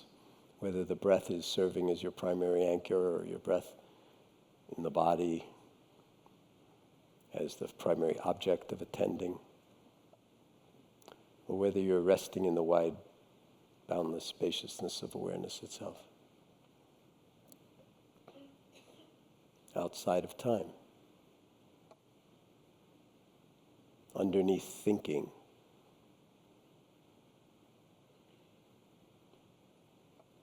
Just this. Just this.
So how is it in the body right in this moment?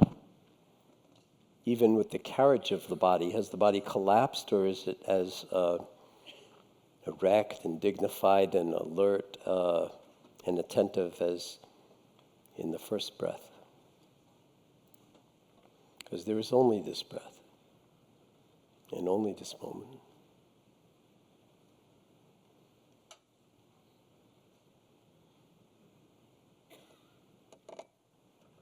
How is it in the heart right in this moment?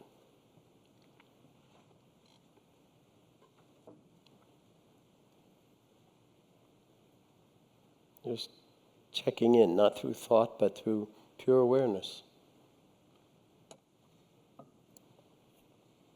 How is it in the body? How is it in the heart? How is it in the mind?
So again, the bells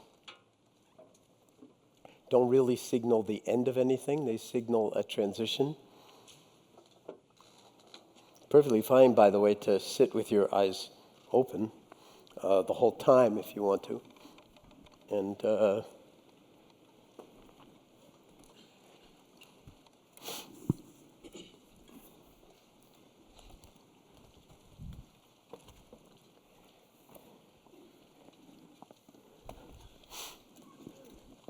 And then think for a moment, let's conjure up tomorrow, or the next day, or the next day, and the next day, and the next day. Could you form the intention to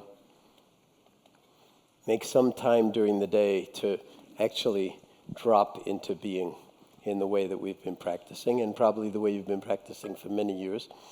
But sometimes, practice tends to get stale or habitual or a little rote. That's a killer. And the only thing that is making it rote is the fact that you might not be paying attention, really. As soon as you pay attention, like you're awake and everything's pretty interesting. But given how hard this is for us human beings to do, to be mindful throughout the 24 hours of the day, it's really helpful to tune the instrument at the beginning of the day or whenever it works for you in this kind of formal way where you take your seat, whether it's on the floor, whether it's a cushion, but some kind of practice that really invites deep stillness and deep listening, deep attending and deep not knowing. And just taking up residency there, resting here, being that. And so can you visualize now, tomorrow, or on an airplane, if you're going on an airplane, or back at home, doing this like without hundreds of people in the same room? Of course, at any moment that you're doing it, there are not hundreds, millions of people at the same moment doing it. It's just like the room is as big as the earth. When the room becomes that big, we're all in this together. But to really give yourself over to, I can just say from my own experience that it's really valuable to do it over days, weeks, months, years, decades. Whether you feel like it or not, whether it feels good or not, that something is taking shape that's not really you doing any of the work, whoever you think you are. But it's the deep listening and the willingness to be present and attend and drop underneath thinking or rest before thinking or notice the tyranny of thinking that actually is liberative. And it's cumulatively liberative. In terms of everyday life, and again, I just totally apologize for coughing my way through this thing. I'm in like the 5th week of this thing, and I could have like said, okay, I'm not going to come here, and I just felt like I'd rather come and cough my way through the whole thing than to not come. But I hope you don't feel like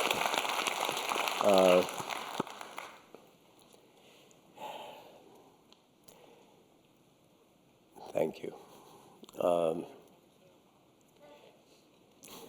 Yeah, I know, but it's nice to also share it, you know. So here are a few things that might be helpful. First of all, lying down meditations are phenomenal, okay? It doesn't all have to be done sitting.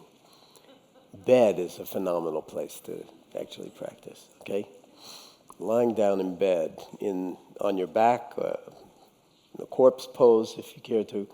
But they're perfect opportunities at the beginning of the day and the end of the day, to, especially in the morning when you wake up, check and see if you've woken up. Don't jump out of bed right away, because you might be jumping straight into autopilot. See if you can just take a few moments, a few minutes to just kind of really wake up. Not be driven by anxiety before your feet hit the floor. Remember who you actually are. Notice the gravitational pull of all of the doing that has to happen. Nothing wrong with any of it. I mean, the children have to be fed. They have to get out of the house. You've got to get to work. But are you a prisoner of your life, or are you the author of your life? A lot of that is an attitudinal shift, or just an attitudinal deep recognition, and then the shift happens by itself.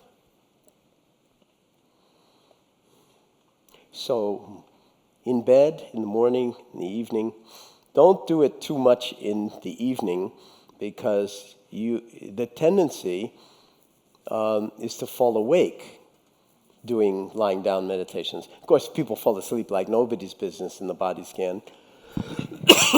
But the invitation is to fall awake. And if you get too into it, you won't sleep so easily. But a few breaths in and out at the end of the day, just like, reflect. I'm here in my body. And then gone. And then in the morning, just allowing yourself to do that. Play with it. It's like to experiment with it might be might be really valuable. Then there's sort of notion that, like, what is not meditation?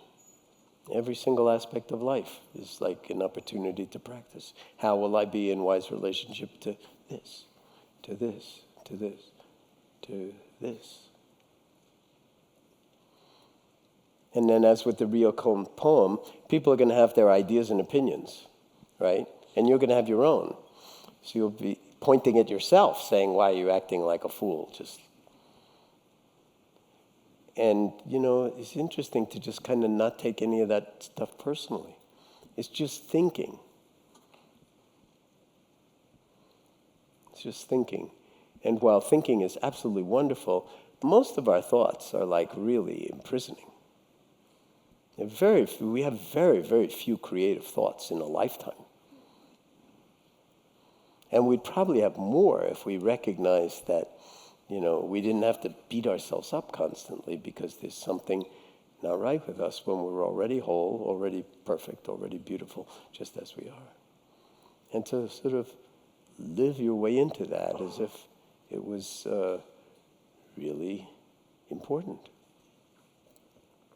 And to share it with your family and the people that you love, not by trying to get them to meditate, but by being the you that they love. It's hard work sometimes because, you know, we fall into patterns. We fall into liking and disliking and all sorts of things that then create separation and projection and judgment and on and on and on.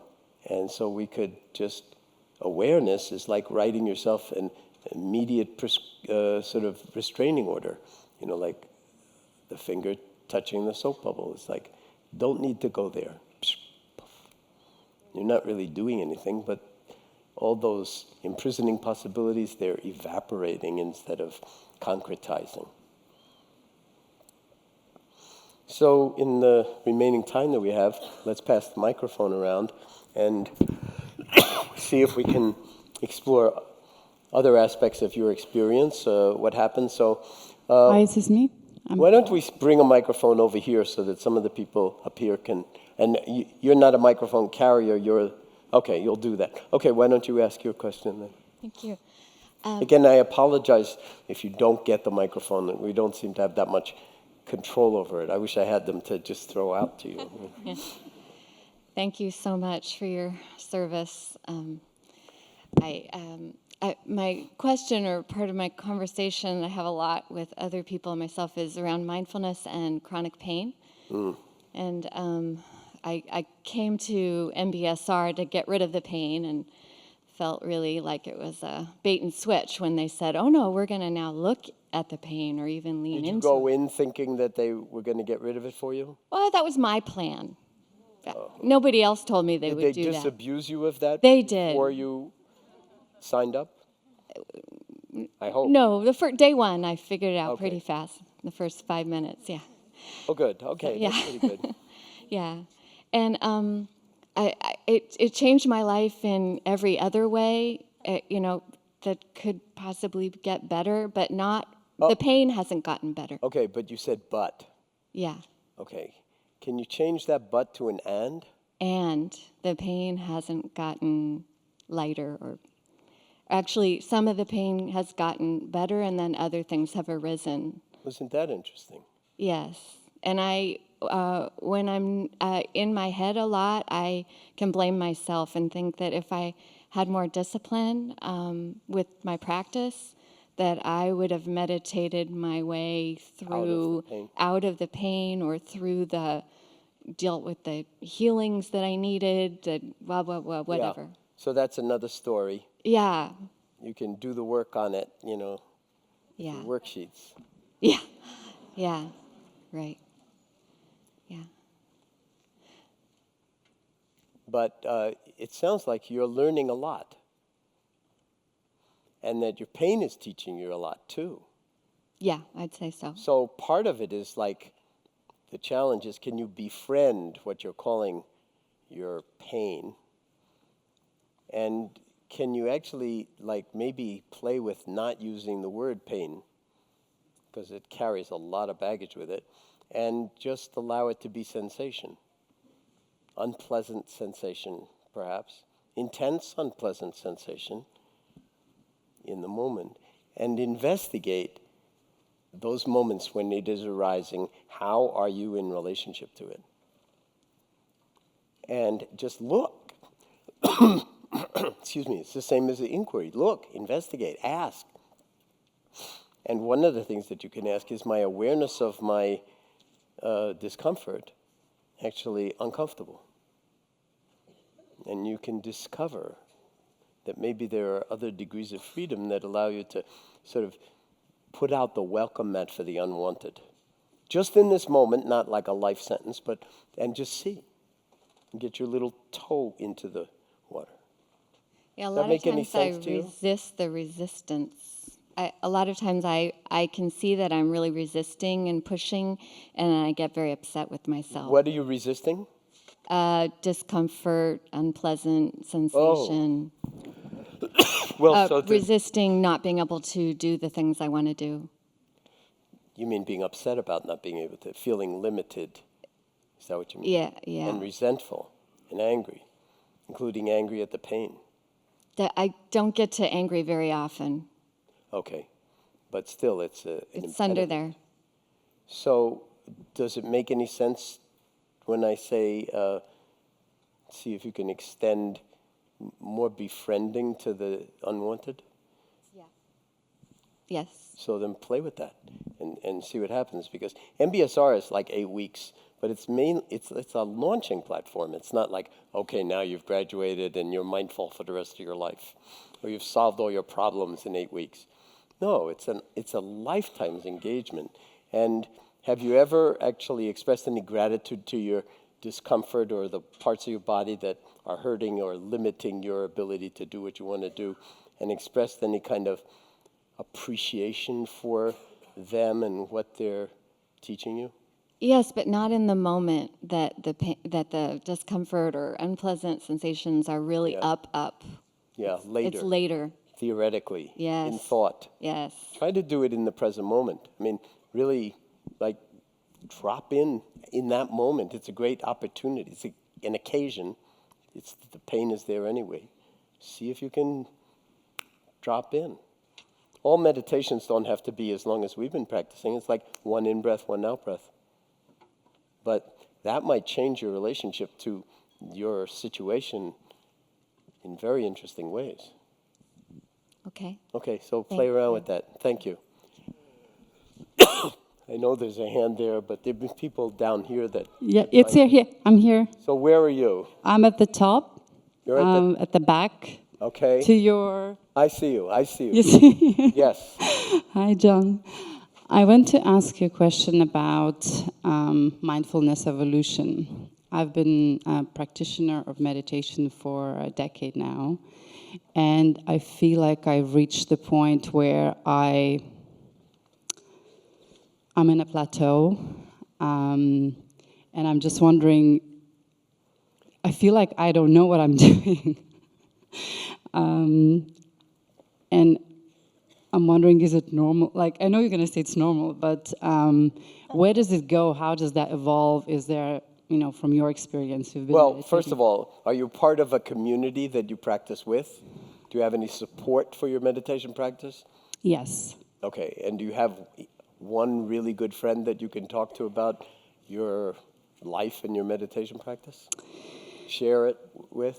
I learned really from many teachers. I went through phases of doing a lot of guided meditations because I found it very difficult to focus, and that was at the very beginning. Then I went through a phase of long gaps of meditation. I attended silent retreats where I was in deep silence, and that was very enjoyable. And now I feel like, so what's next? In a sense of, I understand that there is nowhere to get to, and I don't want to actually get to anywhere. But what is really, from your teachings, what is the ultimate goal of mindfulness? Just this. Yeah, but so we all become mindful one day. We all meditate in the morning, set the intention. I mean, we're going into concepts now. Is that right? We're going into visionary, future predicting about where the whole mindfulness movement is going, or how stale your practice is becoming. I'm just asking. They might be too related. They might. Good insight. Yeah. So the first is kind of like the thing about like where the whole mindfulness movement is going. I don't think that we need to give that any, this is a day of practice, so we won't talk about that. Interesting as it may be. The real question is what you're yearning for, what you're longing for that may not be, that you might feel like is not fulfilling in a certain way. That you want more, you want something else. I'm interested in that. Can you say more about that? I think my perception early on in my journey was that I will have more joy and I will be more excitement will be in my life. And I have 2 small children, so it's not missing in my life. I have going on at the moment I wake up, but it's don't know. Well, let's stay with that for a moment if you're open to it. Yeah. First of all, you have 2 small children. How small? 6 and 10.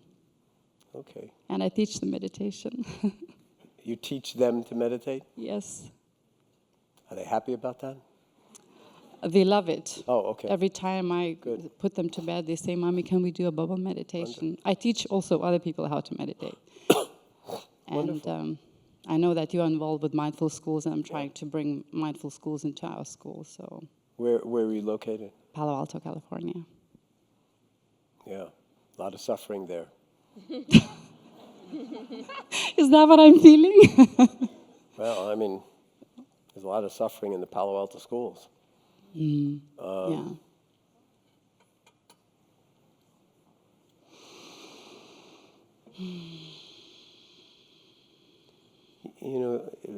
When you are aware of, say, wanting something that you don't feel like you have, or that it's not enough, or whatever it is, it's good to inquire into who is longing. Who is it that this is not enough? Because,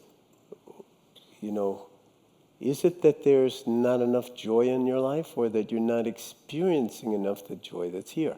I don't know, but those are really important lenses to look through. And if there's some way in which you feel like something's missing at this point in your evolution, having been so involved in meditation practice and retreat practice for extended periods of time, that's a fabulous form of inquiry. What is called for now? What is missing? And don't try to answer it. Listen deeply. Ask the question and just shut up. What is missing? Listen to your body. Listen to your heart. Listen to your family. Listen to your work. And in a way, the world needs you to do that. Not just you, all of us. It needs us to actually do that kind of inquiry and then grow out of that practice in ways that benefit the world, but presumably also benefit yourself.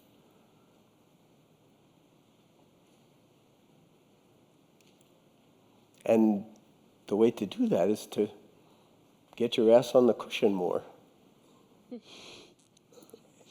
without an agenda, except to listen deeply and be patient and be awake. And whatever, by nature being human, things will come to you. And you can sort simply by observing until you feel some resonance, some opening, but without striving to get to any place. I don't know if that's helpful or not, but No, that's very helpful because my initial actual inquiry was, when you guided us through the initial meditation and you were saying, drop the intention to be aware, or something in like that. it wasn't that. Drop the intention. No, there was drop the agenda. There's a big difference between dropping the agenda. No, so and I was, because still the agenda is okay. The agenda is to be aware.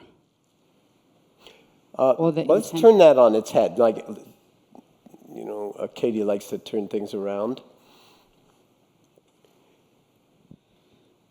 See that? What did you say? The agenda is to be aware? The intention of the meditation Yeah. is to be aware The meditation. of what is in and now. The meditation is awareness. Yes. There's no separation. So what you're looking for, you already have. Or But looking is still an act of intending of looking. There is an intention there of looking. well, there is until there isn't. There can simply be the attending, no more intention, because it's like it's just who you are. You don't have to have the intention anymore in some kind of artificial way. You want to give up the microphone? No. Just, what is missing? In my life, nothing.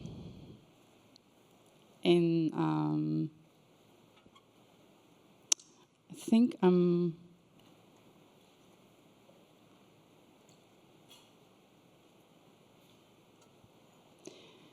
Is that true?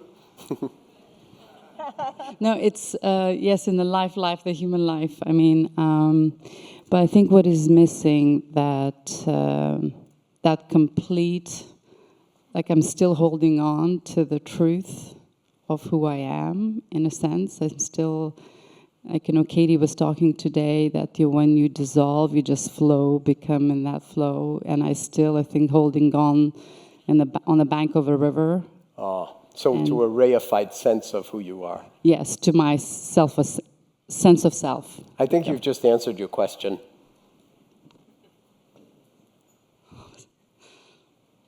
I don't think you just answered your question.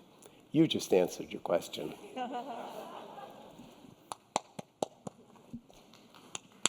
Thank you. Thank you. Yeah. I've been meditating about Hold it a little closer. I've been meditating about 1 to 3 hours a day now, and a lot of that is a body scan. What did you say, how many hours? Like 1 to 3 hours 1 a day. to 3 hours Yeah. a day. A lot of that is formal meditation. Yeah, a lot of that is a body scan. Okay. Most of my body is just completely alive, either with very positive sensations or the painful ones. And yet there are these two areas that no matter, even if I'll spend 40 minutes there, there's just nothing. It's completely neutral. Is that mapped to something psychological? I'm afraid to ask this at Wisdom 2.0. I haven't studied in that chakra system. I'm coming from the more traditional Vipassana, and I've taken MBSR system. But what is that? I don't know. It's information. You're scanning through the body, and there are two regions where there's nothing. That's really interesting, isn't it? Wouldn't you say? I mean, it's just interesting because it's so persistent over such a long... And does those regions of nothingness stay the same, or do they move? No, it's the same, yeah. It's always the same? Yep. It's been that way from day one? Yep. And does it cause you problems? In other words, is there a dysfunctionality associated with those two regions? You'd have to ask my friends. I mean, I say that with a sense of humor. I mean, one of them is the throat area, and so I'm wondering, I do sometimes have trouble speaking up for myself, and I'm wondering, is that mapped to it? Is that what? Is that mapped to it? Is there that correlation there? Okay. I mean, how many of you would say that it's hard to find your true voice? Anybody have that feeling, like, especially in a room of intimidating others? For you to find your true voice, not so easy. Okay? So attending in this region, in a body scan, profound. Profound. And it can, go right into the vocal cords. I mean, there could be tension there, there could be all sorts of stuff going on there. Or numbness, nothing. Right. That's what you're experiencing. Yep. So this is pure gold. Pure gold. To just embrace it. No fixing. We're not trying to fix anything. But to really love that emptiness. Emptiness, in some sense, is very, very close to fullness. So, and by the way, the organism itself, I talked about, like, the brain, and like it's only like, supposedly 86 billion neurons, but trillions of cells in the whole body, making up the whole of the body. So,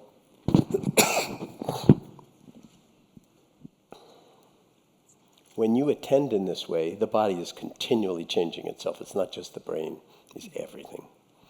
So, to a degree, that's healing going on a sort of molecular and atomic level, so to speak. At the same time, that the healing is the coming to terms with things as they are. So you're not trying to fix anything, you're simply recognizing there's something here that's empty now. And don't make a big story of it. Okay, which is easy to do. But to recognize the link to sometimes you not being able to fully present yourself in your authentic seeming or being with your true voice, well, you're not alone in that one. That's a developmental arc that all of us are kind of, engaged in to one degree or another. Non-trivial. That's the meditation practice. It's not something ancillary. That's it. Okay? Is that helpful? Anything Super else? helpful. No, I was just going to say I came to learn from you, so thank you. And someday, Well, you didn't learn anything from me. You learned it from you. I mean, I just reflected the mirror back to you. someday I do hope to bring you to New York City for a group of tech founders to do this for us. Okay. Sometime before 2020. As a native New Yorker, I mean, I'm not averse to New York City. Cool. I'll send you a note. Thank you. Thank you. Hey, John. Yes, where are I'm we? way in the back. Got you. I will be very quick because I know it's almost 5. My name's Gretchen. First of all, I want to thank you for. Do I sound okay? You sound marvelous. Well, thank you. I want to thank you for calling it heartfulness, because I think mindfulness gets us into the mind, which gets us into the thought. So I'd love to hear a little bit about the difference between mind and thought. But my question is, my father's a therapist and a big mindfulness proponent, been meditating for 20 years, and he was diagnosed 5 years ago with Alzheimer's, and he continues his mindfulness and meditation practice every day. And I wonder, I will use the word spirit, that this awareness, let's call it awareness. You can call it spirit if you want to. I wasn't knocking souls. Well, both. I was Awareness, spirit. Just careful about my own use of words, including spiritual, which I almost never use.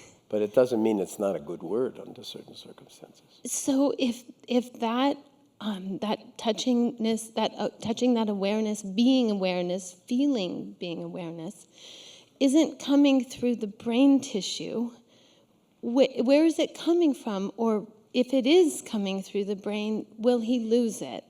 And have there been any studies on this? I don't know.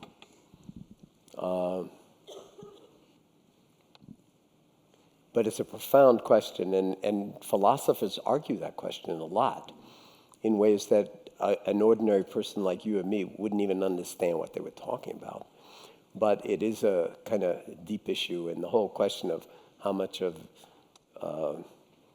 consciousness arises from the brain, or the brain is a kind of sort of receiver of consciousness or whatever. These, again, you quickly go into thought and abstraction, but when it's your father losing certain aspects of being that are very close to his identity,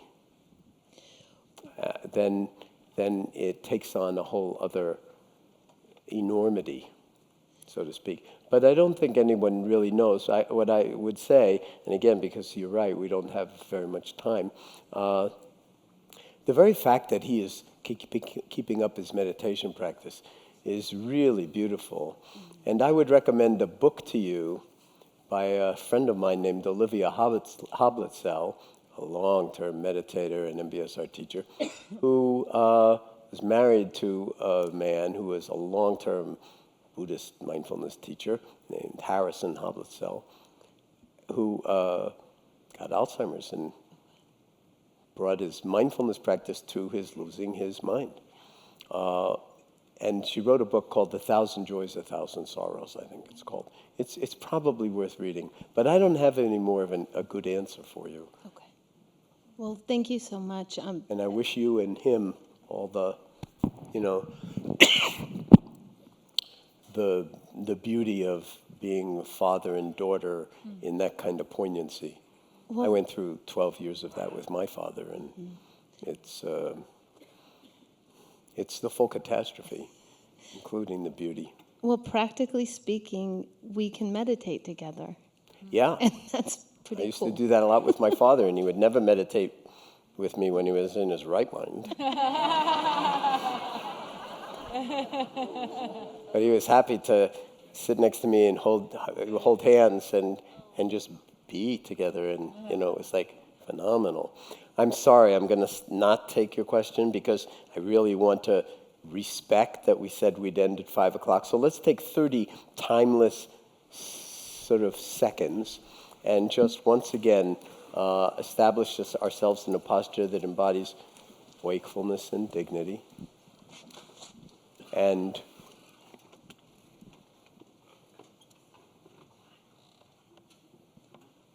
dropping immediately into the boundless spaciousness of awareness itself. And on the basis of this whole practice day, not just the afternoon, but the morning as well, is there any one intention that is asking to formulate itself inside of your heart in this moment? Anything that just springs into the heart in terms of a kind of an intention for going forward, for things that one's learned that are empowering or aligning in a particular kind of way that is deeply, deeply, intuitively meaningful and respectful from your point of view.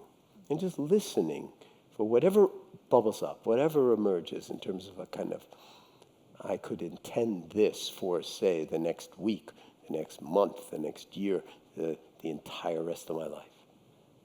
Doesn't have to be a big deal, but it can be whatever arises.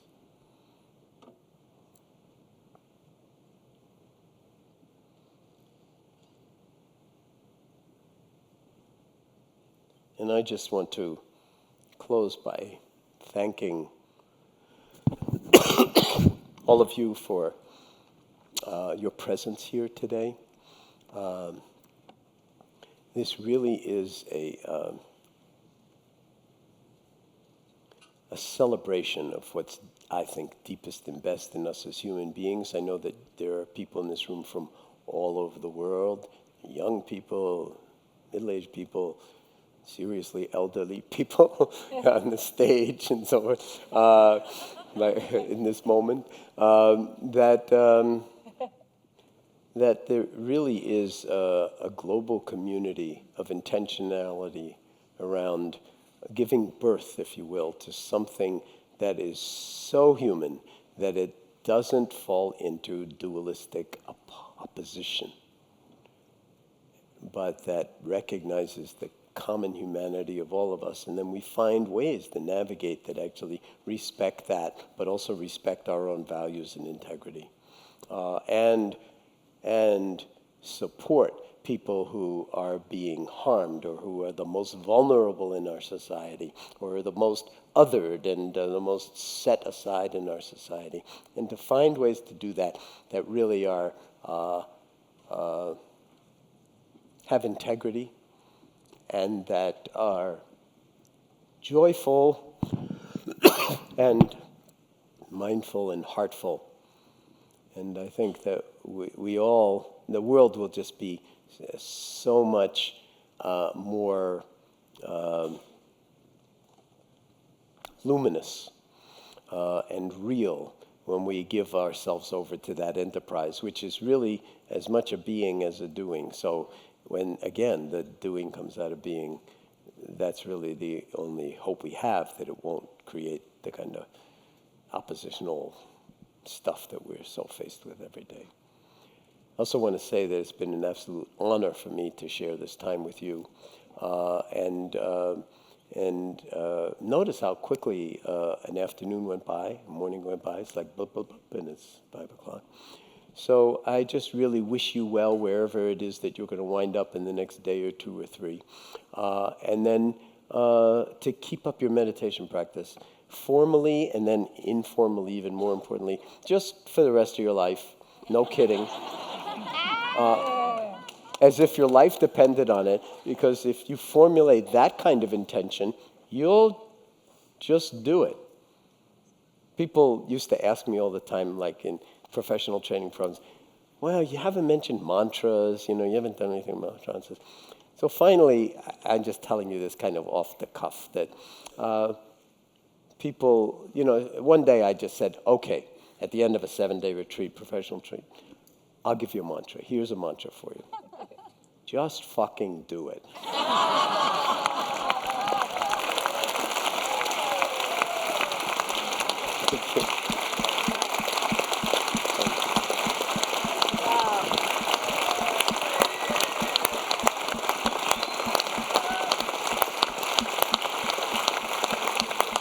Thank you.